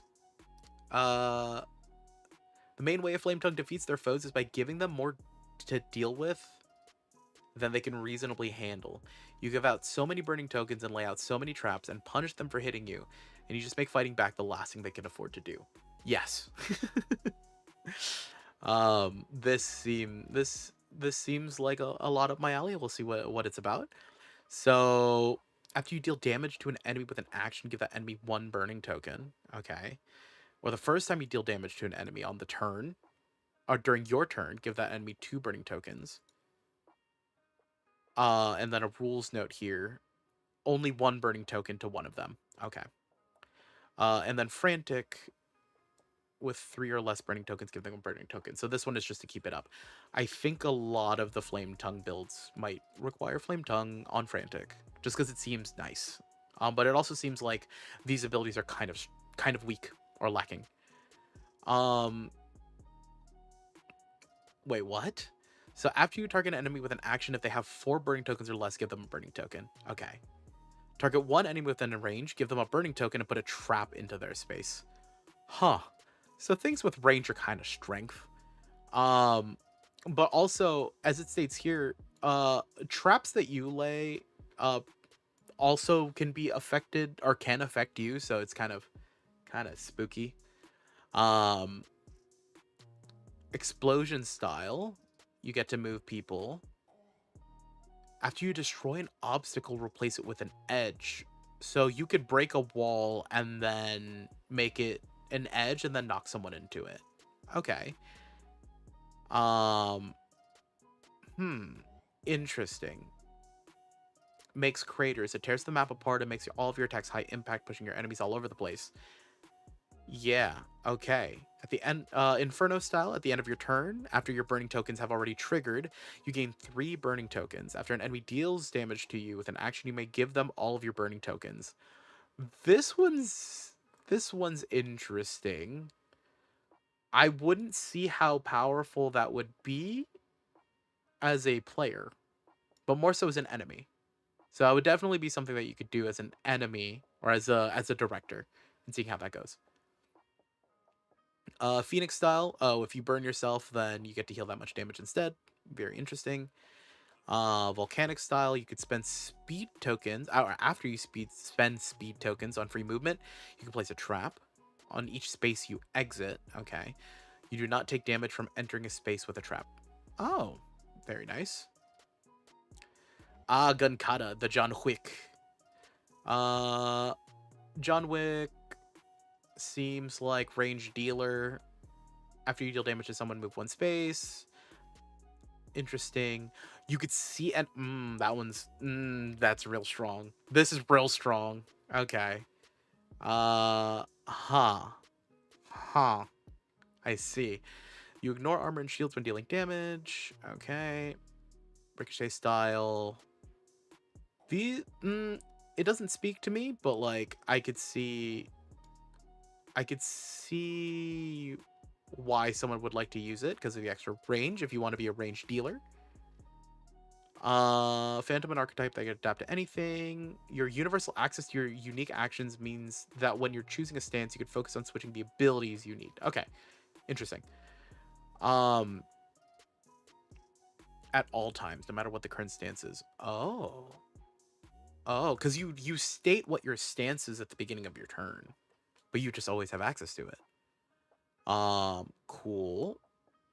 Okay. No matter what the current style and form are. Okay.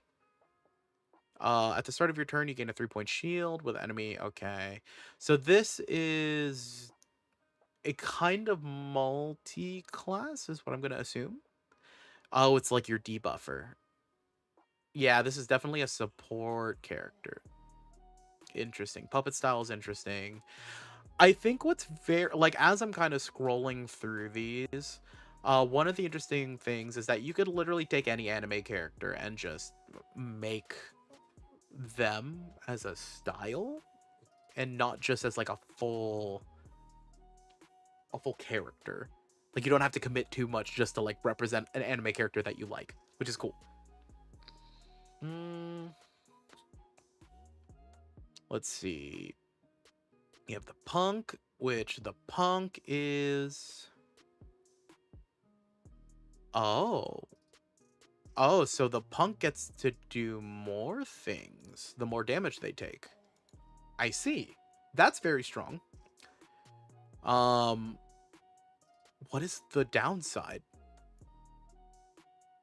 What is the downside? I don't know what the downside is.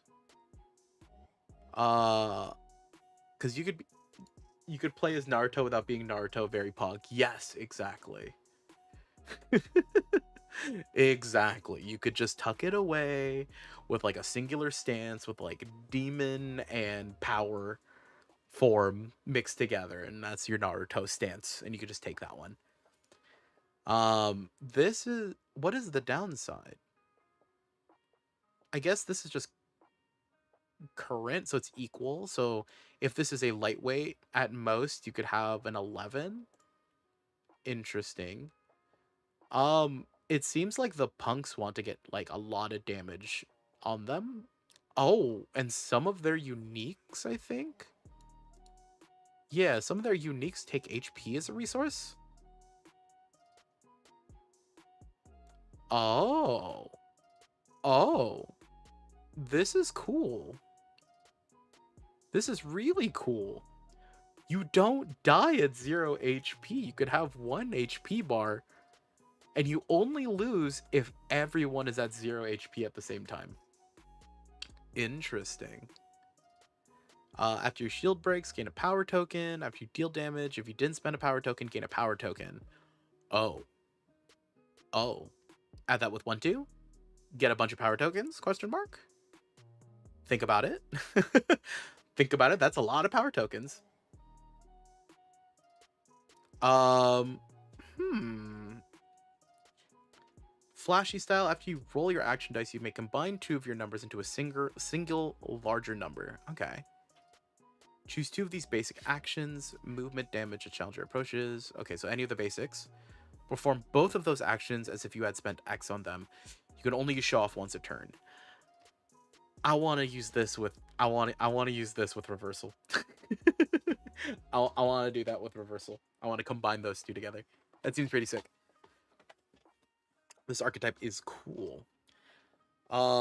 Knockdown style. After you take damage from an enemy, you deal 1 damage back to them.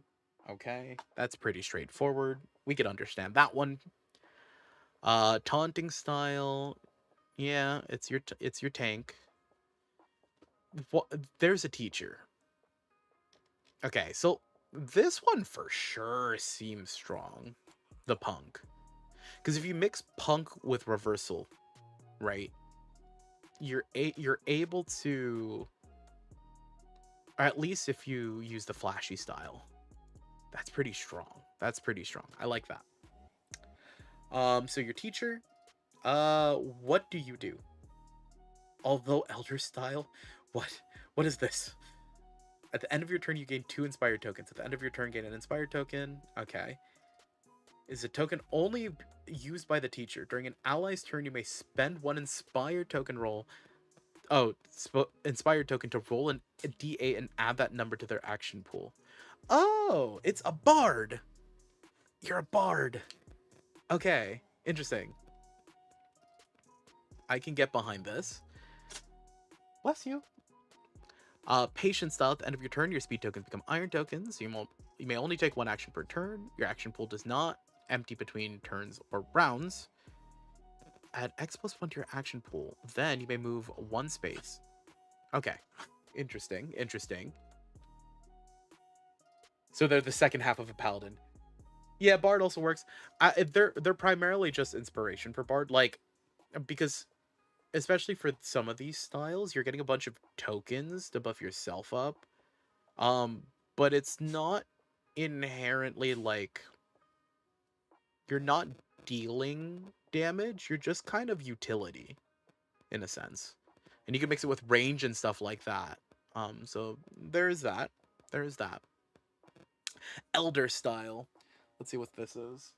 So the cost of this stance's unique actions are reduced by 1. Once per turn. During your turn, you may use any unique action you know from among all of your stances for free. Oh. Oh. Interesting. So the Elder style ends up being... Huh. Okay. So you could choose to take the stance that has Elder style, and you could double up another style. But then you could still technically be frantic and get 3 archetypes in one character. That's interesting. That's interesting. Mastermind style. You cannot perform actions. Instead, you spend your numbers on your allies, making them perform actions for you. Oh, yeah. I see. I see. Uh, hmm. Let's, well, wait. So, like, be wary of Mastermind 1, 2, Mastermind Power, and Mastermind Zen. Their abilities do nothing when you can't take actions. Mastermind Vigilance can do its job much easier when you can make your allies weaken enemies themselves without putting yourself in harm's way. Mastermind Reversal can donate actions to your allies exactly when they need them the most, making a full team reversal form. Yeah. Yeah, this is very bard coded. It's very bard coded. This note here um is very interesting, but it's a good note to have. Motivating style, gain an inspired token, you heal. Uh they heal, they move 2 spaces, gain a copy of a token they hold, or they discard 1 token they hold. Okay. This is healing.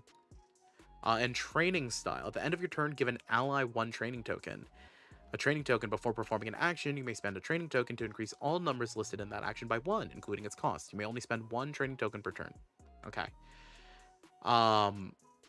Interesting. This is kind of nutty. The teacher is a bit stronger than I expected. Archetype Trickster. This is supposed to be the rogue archetype. But they are also a zoning archetype, just like the Flame Tongues. What do they do? So you may spend any tokens if they were iron. When you spend iron, you could reduce the damage you take, push your attacker 1 space, then you may move 1 space. Oh. Oh. You may spend any basic tokens you hold as iron. Okay. Yeah, no, being a focus trickster is kind of strong. Cage style, so you could literally stop people from moving. Interesting. At the start of your turn, place a fog obstacle. While you stand in fog, your maximum range is doubled. Okay. Wait, place a fog obstacle in an empty space and then teleport to a fog obstacle within range. That's dumb. Illusion style, you get to make copies. It's a lot of placing things on the map. I could see why this is like hyper complex comparatively.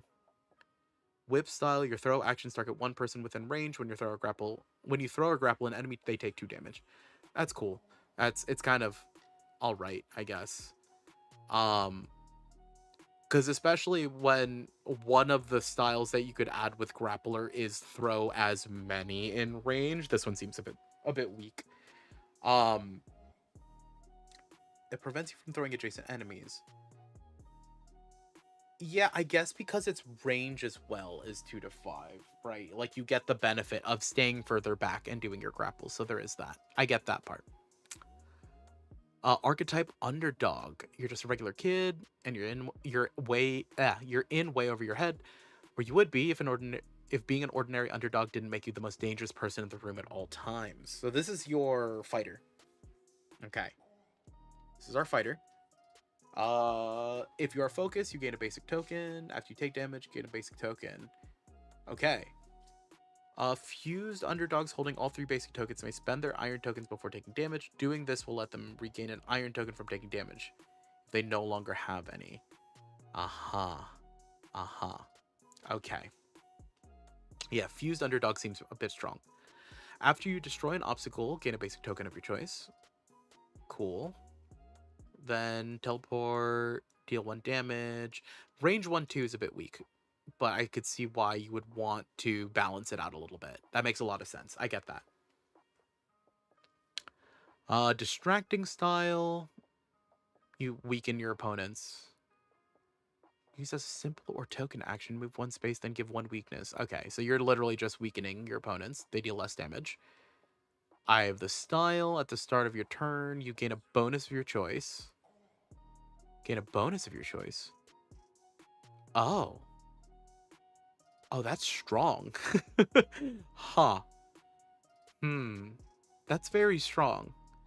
Lucky style. Passive armor, gain a 4.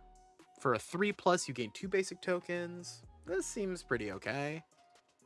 Yeah, no, this seems like an all-around, like, it's good with essentially everything and kind of mixing things together. So I kind of like it. I really do. Uh, it doesn't... It does a lot of triggers on the abilities based off of whether or not you take damage or you interact with something in the map. So I think it would do very well with power, with iron. Something that already generates tokens and or interacts with the map on its own is pretty strong. But then you have Lucky Style, which allows you to gain tokens for, say, for example, like a Reversal or a Zen type. So we could probably bounce around some ideas with that. Our War Dancer are our lightweight DPSs. After rolling your action dice, either increase all your numbers by 1 or increase one of your numbers by 4. Very strong. And then Fuse just means by 2. Obviously, being frantic, it only is on the turn that you are War Dancer. At the start of your turn, you take 2 damage. This damage cannot drop you below 1 HP. And this style is attached to 2 forms. Huh? You have the abilities and unique actions from each form. You do not use the action die listed in those forms. The stance's action dice are determined by combining the results of the following chart. Oh. Oh. For the very creative, this is very strong. Interesting. Interesting. Forbidden style lets you combine 2 forms, as we just now saw. You only get 1 skill from a forbidden stance. And you can choose which form you take that skill from. Okay. Yep. This is interesting. Lightning style, after you deal damage, gain a speed token. Normal fast damage dealers. Overwhelming style, you ignore armor. And then when you get hit, you can deal damage to them. You could hedgehog. Very fun. Relentless style, you could push people, I guess. Okay. All spaces are empty spaces to you. Edges cannot remove you from play. Rubble does not make you discard speed tokens. Traps deal no damage to you. You are just unaffected by anything. Interesting. Okay. And then archetypes. Calm, controlled, precise, and icy. Okay. This is another mage, but this is more of a debuff mage, I think. Right? Yeah, because you're handing out weaknesses. When one of your copies is destroyed, place an enemy adjacent to it. This is like a tricky style, it seems like. After an enemy moves to an empty space adjacent to you, you may give them a weakness token. Yep, once again, debuffing. This would work very well with iron. A lot of these. Pressure style. Give 1 weakness token to every enemy within range. Yep. Start of your turn, you may place up to 3 walls. Okay. And you could, for a 3 and higher, you could place 3 more walls. Can't you box someone in? Doesn't that mean you could box someone in? I mean, I guess they could move diagonally. But 6 walls, huh? That seems obscenely strong. That seems pretty good. That seems pretty good.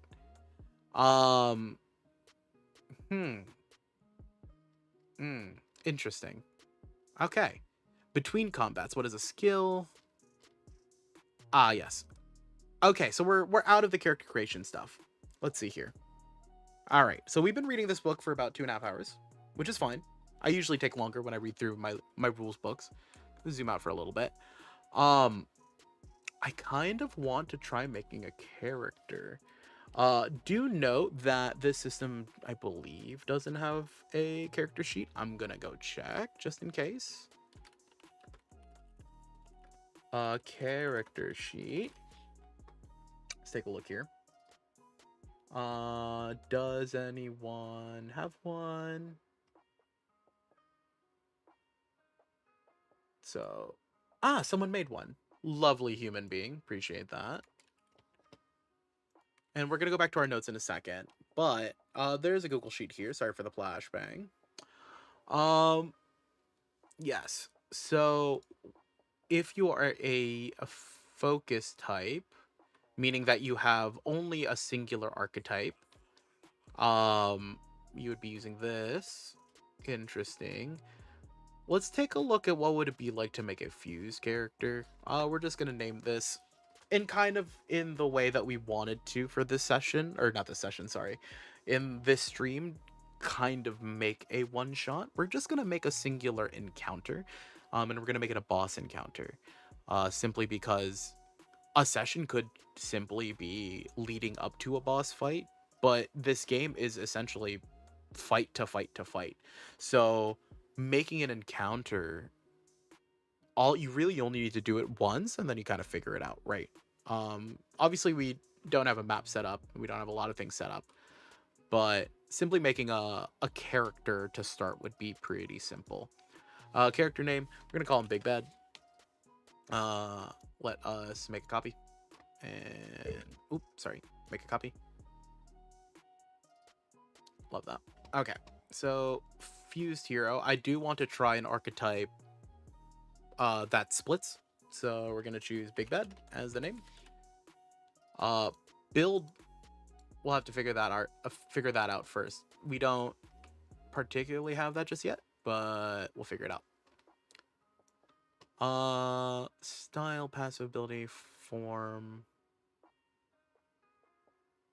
style and form, style and form, style and form. Okay. This kind of works. I would simply just copy pasta a lot of stuff, but I guess we'll figure it out. We'll figure it out as we go. So if we take a look here, making heroes, making enemies, bosses. Aha. Do not get or need a build. Okay, cool. So bosses don't get a build. We're just gonna make our own boss here. So doesn't get one, so we're just gonna put NA here. We're gonna take an archetype. I think archetype wise, the ones that definitely seemed interesting that we could try playing around with would be, just for simplicity's sake, we'll take a cyborg and a, we'll just choose cyborg for now. So archetypes, cyborg, let's just go ahead and open that up. We're going to be fused, so at the start of our turn, we gain 2 basic tokens of our choice here. Archetype ability. Oop. I like how that just doesn't allow me to type all in one thing. That is not how I would do that, but it is what it is. And then we would choose 2 styles, if I remember correctly. So archetypes, let's just make sure of it. So fuse get 2 archetypes. They pick 2 of their styles from one of those archetypes and the 3rd style from the other archetype. So if we are the cyborg, yes, we chose cyborg, yes. Let's see, archetype, oops, cyborg. And then we'll try another archetype. We'll choose the gun kata, because we can. And then just so that we have it, at the end of return, deal 1 damage to each enemy in range. Now, do we get both? Do we get both abilities?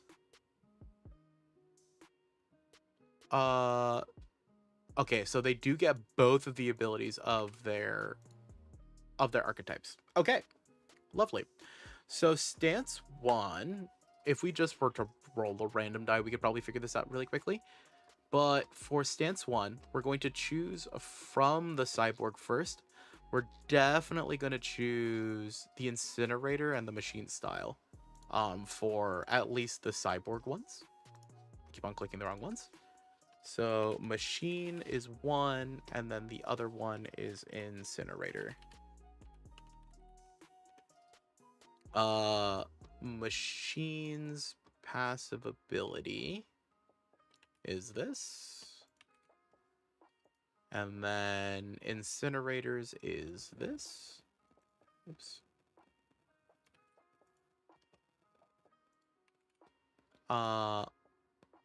The range of... Oops. I copy pasted that to the wrong one. Put that here. The range of incinerators 1-3, machine style is 1-2. 1-3. 1-2. And then we need to choose forms for them. So with the machine style, we could just spend our tokens however we want, really. I think for the most part, doing the vigilance form will be interesting. Because it's primarily utility, right? But we could also do, where is it? Not this one. Yes, okay. So if we do machine and song, and then we could try to figure out the name here. How would the name... Can we just name it whatever? We're just going to put Cyborg Symphony, because that was 2 words that was on that section. I think that's the easiest way to make the name. So the song form here gives us an 8, 6, 6, and a 4.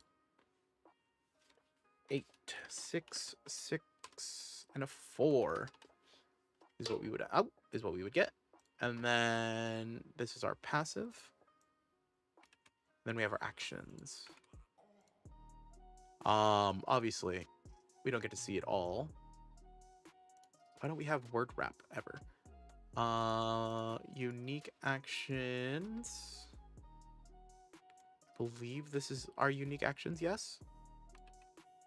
We just take that, we copy pasta this here. Oh, of course not. But yeah, no, creating a character is essentially just making this, right? So like if this character enters into a stance on their turn, they choose Cyborg Symphony. They have the ability to use any of the actions and any of the dice from this section. So essentially we just need to build a character, right? And then we need to build the stage. So I guess for Mr. Big Bad the character, the evil villain guy, there could be like a whole lore behind this boy being like some weird corpo robot that is holding all this money. And then we could motivate the players by saying like, hey, rent is due. You need to punch the money out of this big bad. That could be the concept for the session. But once again, character motivation is based on players. So, I mean, it's dependent. Let's take a look at what options we would have for Incinerator. So Incinerator, they get... what exactly again? When you spend power tokens to boost damage on a hit, you give them 1 burning. So we're going to give that blaster form.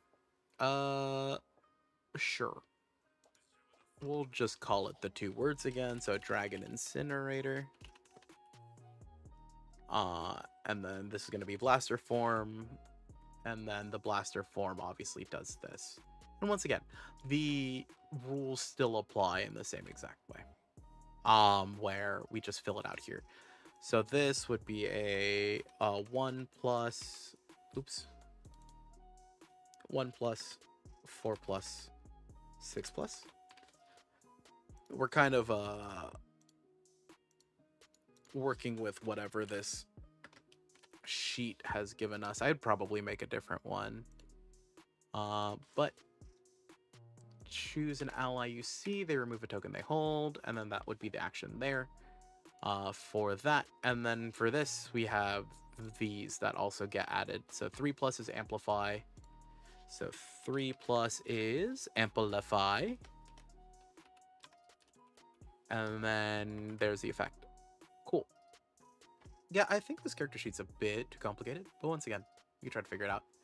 But then we asked the question, oh, what are we going to choose outside of this one? Well, obviously we're choosing gun kata form. So that gun kata form chooses a what? Let's see here. Akimbo, artillery, crosshair, ricochet. I think the 10,000 style. The 10,000 style is interesting. So we're gonna take the 10,000 style. Our passive ability is this. Add 2 4s to your action dice. Add 4 4 to your action dice. And then our form here, I think with the ability to add 4s. Would we want this one or do we want this one? Because we want something that plays off of us getting 4s, no? So vigilance might be better, right? Because like both of these abilities are 4, so you could technically take both of these. So we're just gonna put vigilance here, and then take our passive at the start of the turn, either heal a token or discard a token. And then we forgot to grab the ranges of things, but this gets d6s. 1, 2, 3, 4. Blaster got 3 8s. 8, 8, 8. And then 10,000 style. Sorry, I'm like jumping everywhere. But 10,000 style gets 2 to 3 range. Cool. And now mainly like the actions are just based off of those, but really that's all that's necessary for making a character, right? That's it. Because all of the actions on a turn are determined by your stances, because you declare your stance at the beginning of the turn. So you pass the turn over to the enemy. Enemy chooses to go into their dragon incinerator stance. They roll their 8s, or they roll their dice, which I just now saw that the blaster the blaster form just gets 3 8s. I don't know why there's a 2008 here. This one. Oh, it's because it made it into a date. Thanks. More cell actions. How do I reformat? Format? Clear formatting? Oh, that didn't help. I'm just gonna put a comma here and then an 8, and then hopefully that fixes it. Okay, cool. So yeah, no, it seems that creating a character is as simple as just doing this. That's all you need. Character motivation comes after the fact, but like once again, this game is super simple, right? And so your character motivations can be as dumb as needing to pay rent. Your villain motivations can be as simple as I want more money, right? We let the game mechanics kind of play for themselves, and we just play for the interaction. For as long as we've been reading, that's what I've gotten, right? If we were to run a session, right, I would probably say like, oh, all the player characters, they are all roommates in this lovely city. They all have different reasons for why they're in the city. However, rent is coming up soon and they need to pay it. And so the entire session, quote unquote, would just simply be making our way through, like, trying to get money, right? With this guy being the last one, which is essentially the party taking out a loan, but they don't want to pay for the loan, they just want the money. So they beat the banker, which is the big bad at the end of the session, with a secret hidden boss of it actually being the landlord. And the landlord is just like a focused winter blossom or something, or a war dancer that gets to just do this forbidden style, just a forbidden style. And it's the scariest boss fight, like final boss, the secret end credits boss, I think.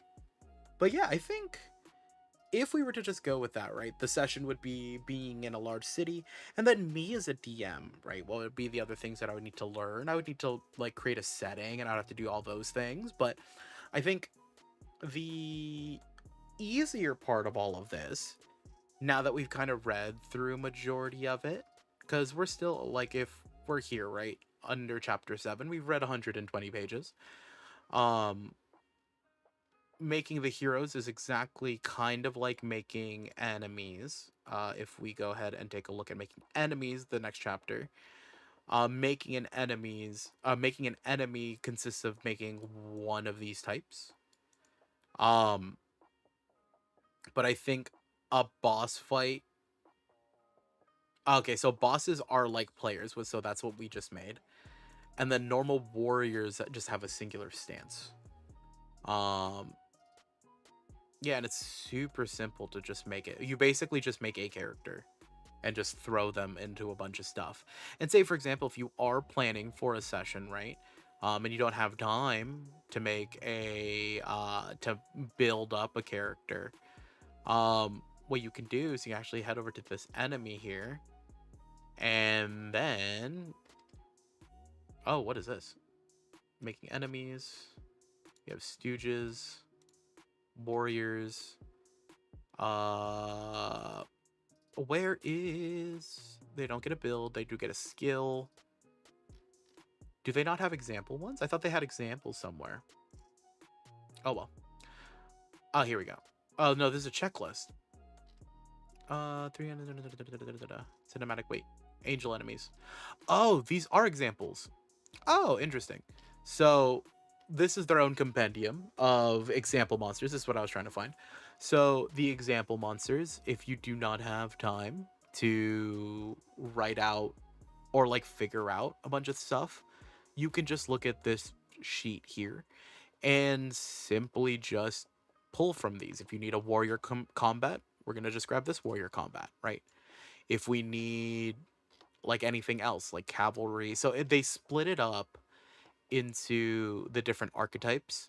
So you could just essentially, if we wanted to take a look at the cyborg ones, it should be the one after this section. Cyborg enemies.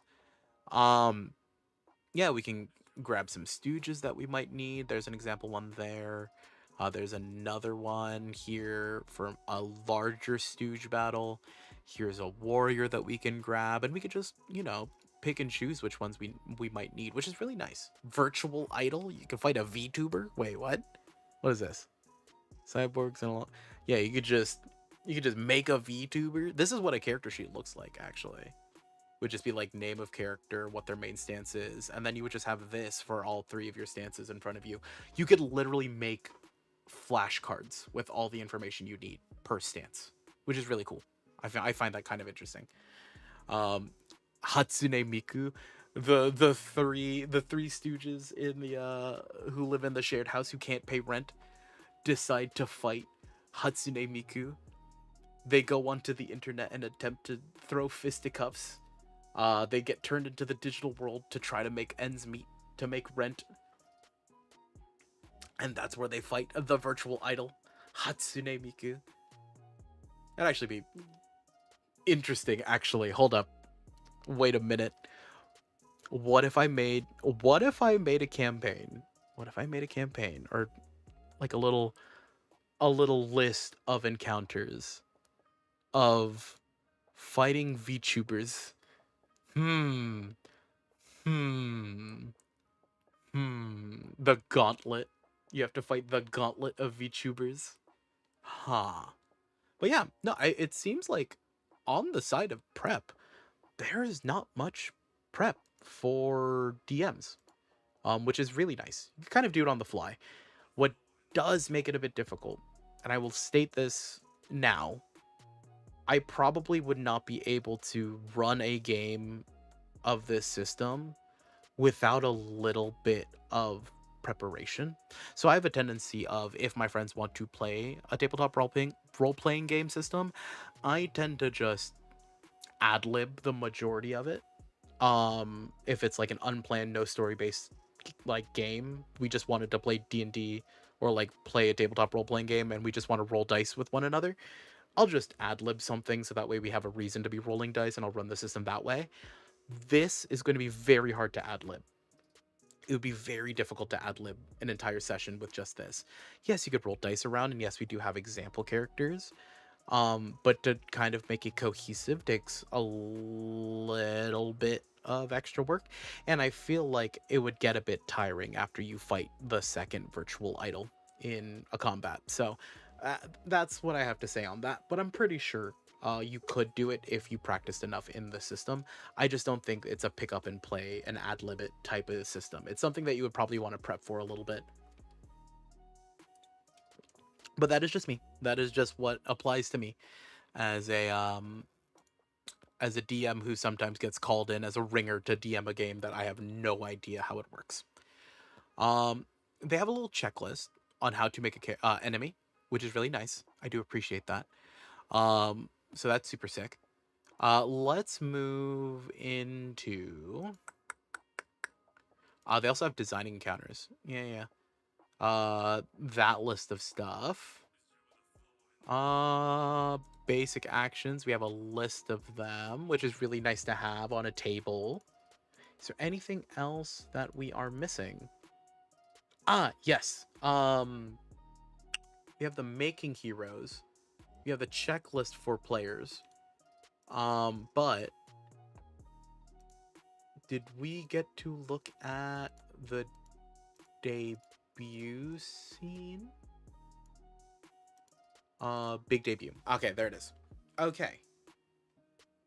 So a debut is a character's first scene in any order they want. Is to show off. You want to look cool and tell everyone who your character is.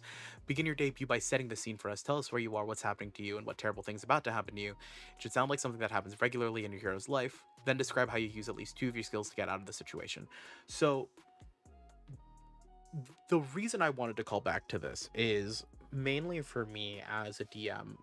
I tend to have a formula on how to run a session, and especially if it's like a session 1 or like we've never seen characters before, I already do a debut scene, but I kind of tie it into the game that we're playing, right? This puts all of that weight on the players, which is very interesting. It seems that this system was built with a players first mentality, and it allows for the DM to take a step back and kind of just enjoy the system as well with the players.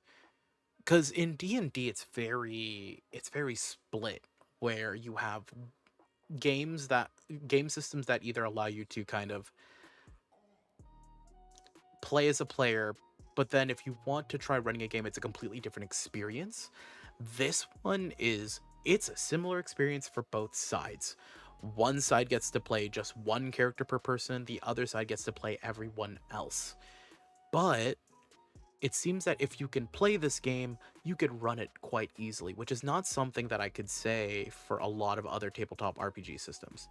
Now, obviously, there are some players who are able to do that, right? Who can just pick up a game and go, okay, I could run this, and then they run it to a very proficient degree.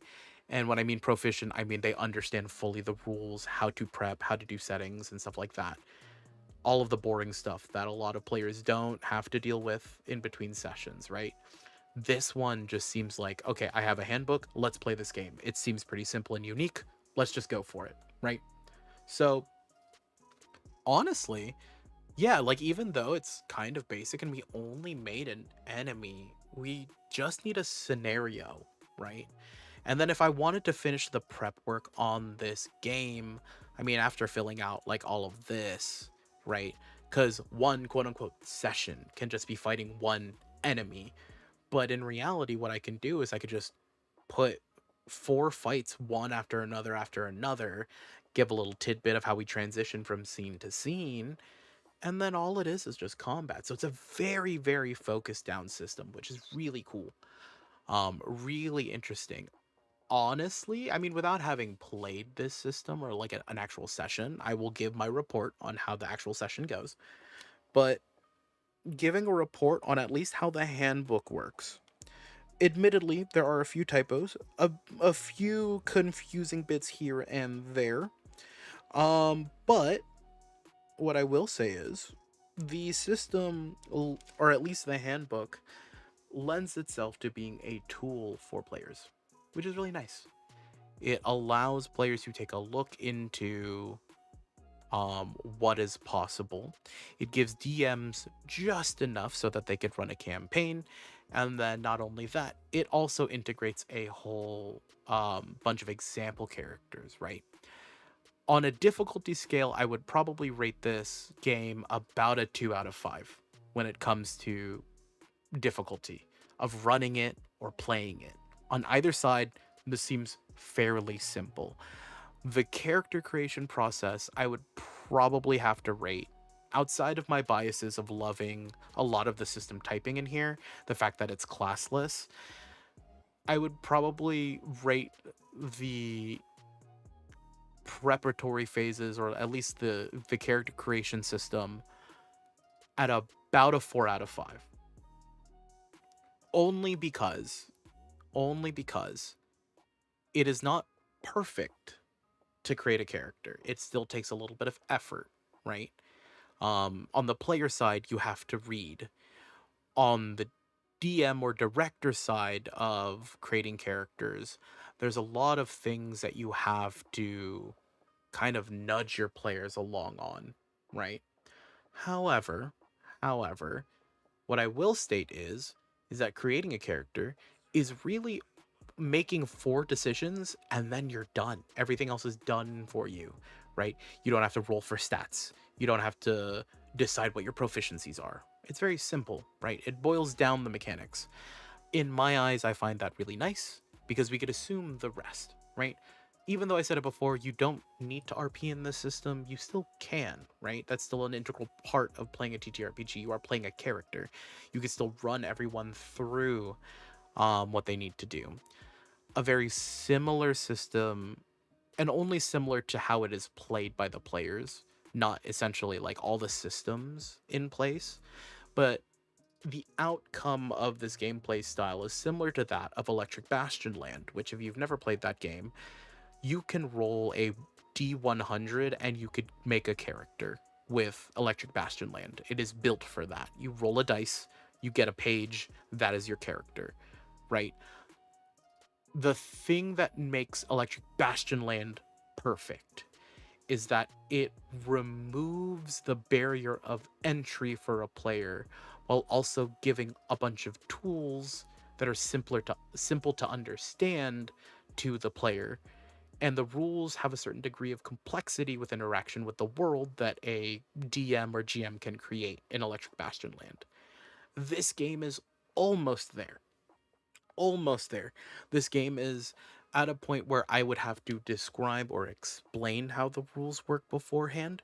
I would probably have to explain about combat, and then I would let the players decide what they want to do for their characters. Not perfect, but it's a start of a really good system. Um Now with my biases, this is perfect. It's a 5 out of 5. I love classless systems for one.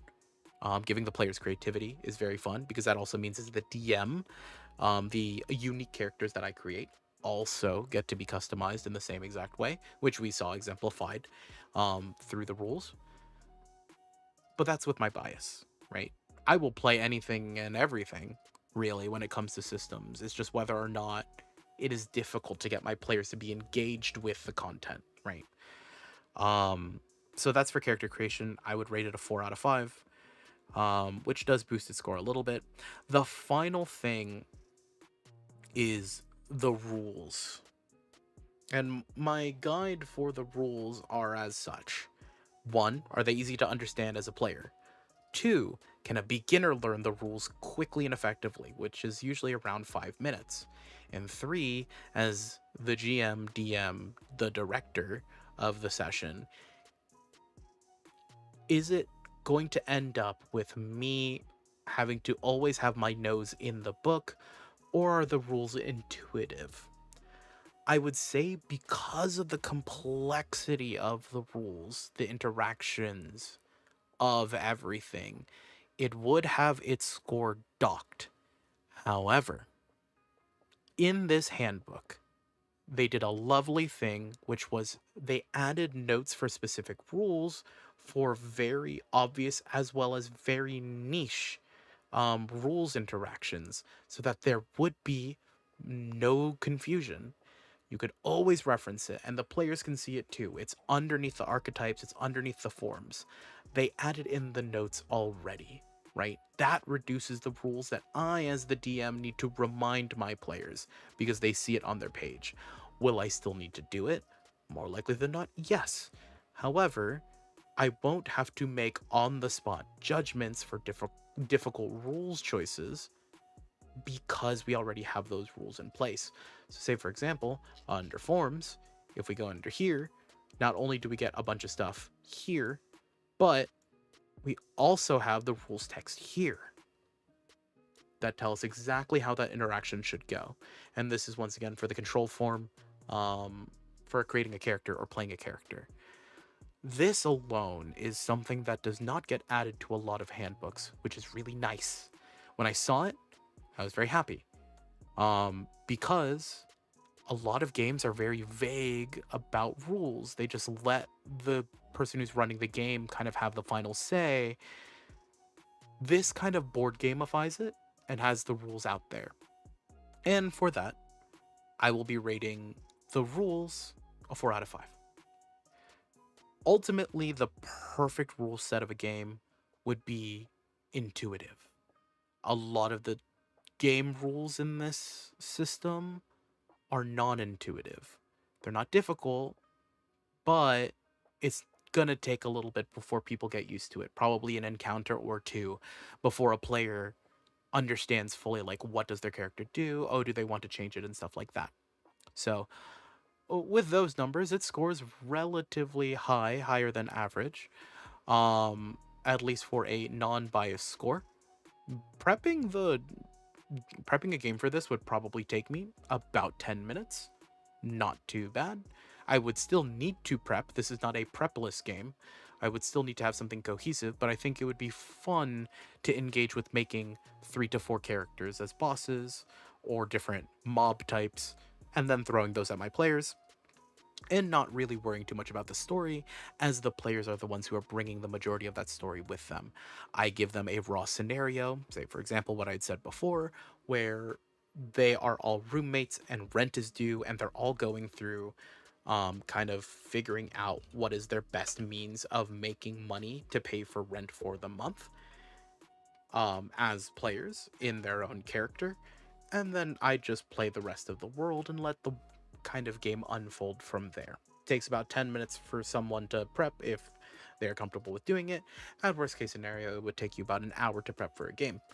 As a DM, that's still cool. It's not like a couple of days, just an hour. Seems pretty alright. This handbook, very useful. I would say there are a few oddities when it comes to the English. That's okay. But yeah, I kind of dig this system.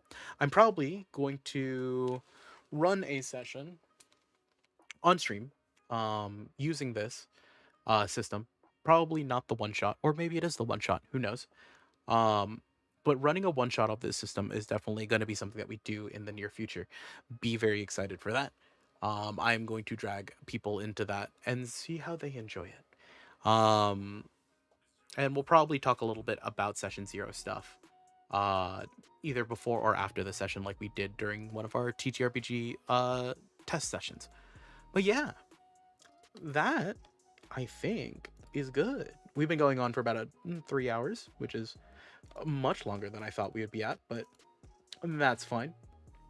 My throat is slowly becoming shot, but that's okay. Wow, that was fun. We learned a lot, or at least I did. I was very interested in the system. It has a lot of cool things. Once again, it is fighting game mechanics in a TTRPG, which in and of itself is really cool. Hopefully, that was fun for you guys to listen to me yap about. Um, for sure, like I said, we're gonna be running a session using this system, but that will be for a later day after this week. We still have a few more streams left in this week. We do have the stream tomorrow. If I check our stream tomorrow, we I believe are going to be doing music stuff. Hopefully my voice can recover. It'll be at 12 p.m. EST, which means about 4 p.m. UTC. Um, and yeah, we're gonna probably either take a crack at writing a song on stream for a little bit, just a little bit relaxy type song or project, and then we're probably gonna listen to music if my throat does not want to cooperate for the rest of stream. But yeah, hopefully you guys enjoyed today's stream, no matter where you are, morning, afternoon, or evening. I hope you have a wonderful rest of your day, afternoon, or night. No matter what, make sure that you are staying hydrated. If you haven't drank anything, drink some water. If you haven't had a snack, go ahead and eat. If you're not going to do it for yourself, then do it for me. Uh, Hopefully everyone, like I said, has a wonderful rest of your day. And I will see you guys next time. Bye-bye.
With a full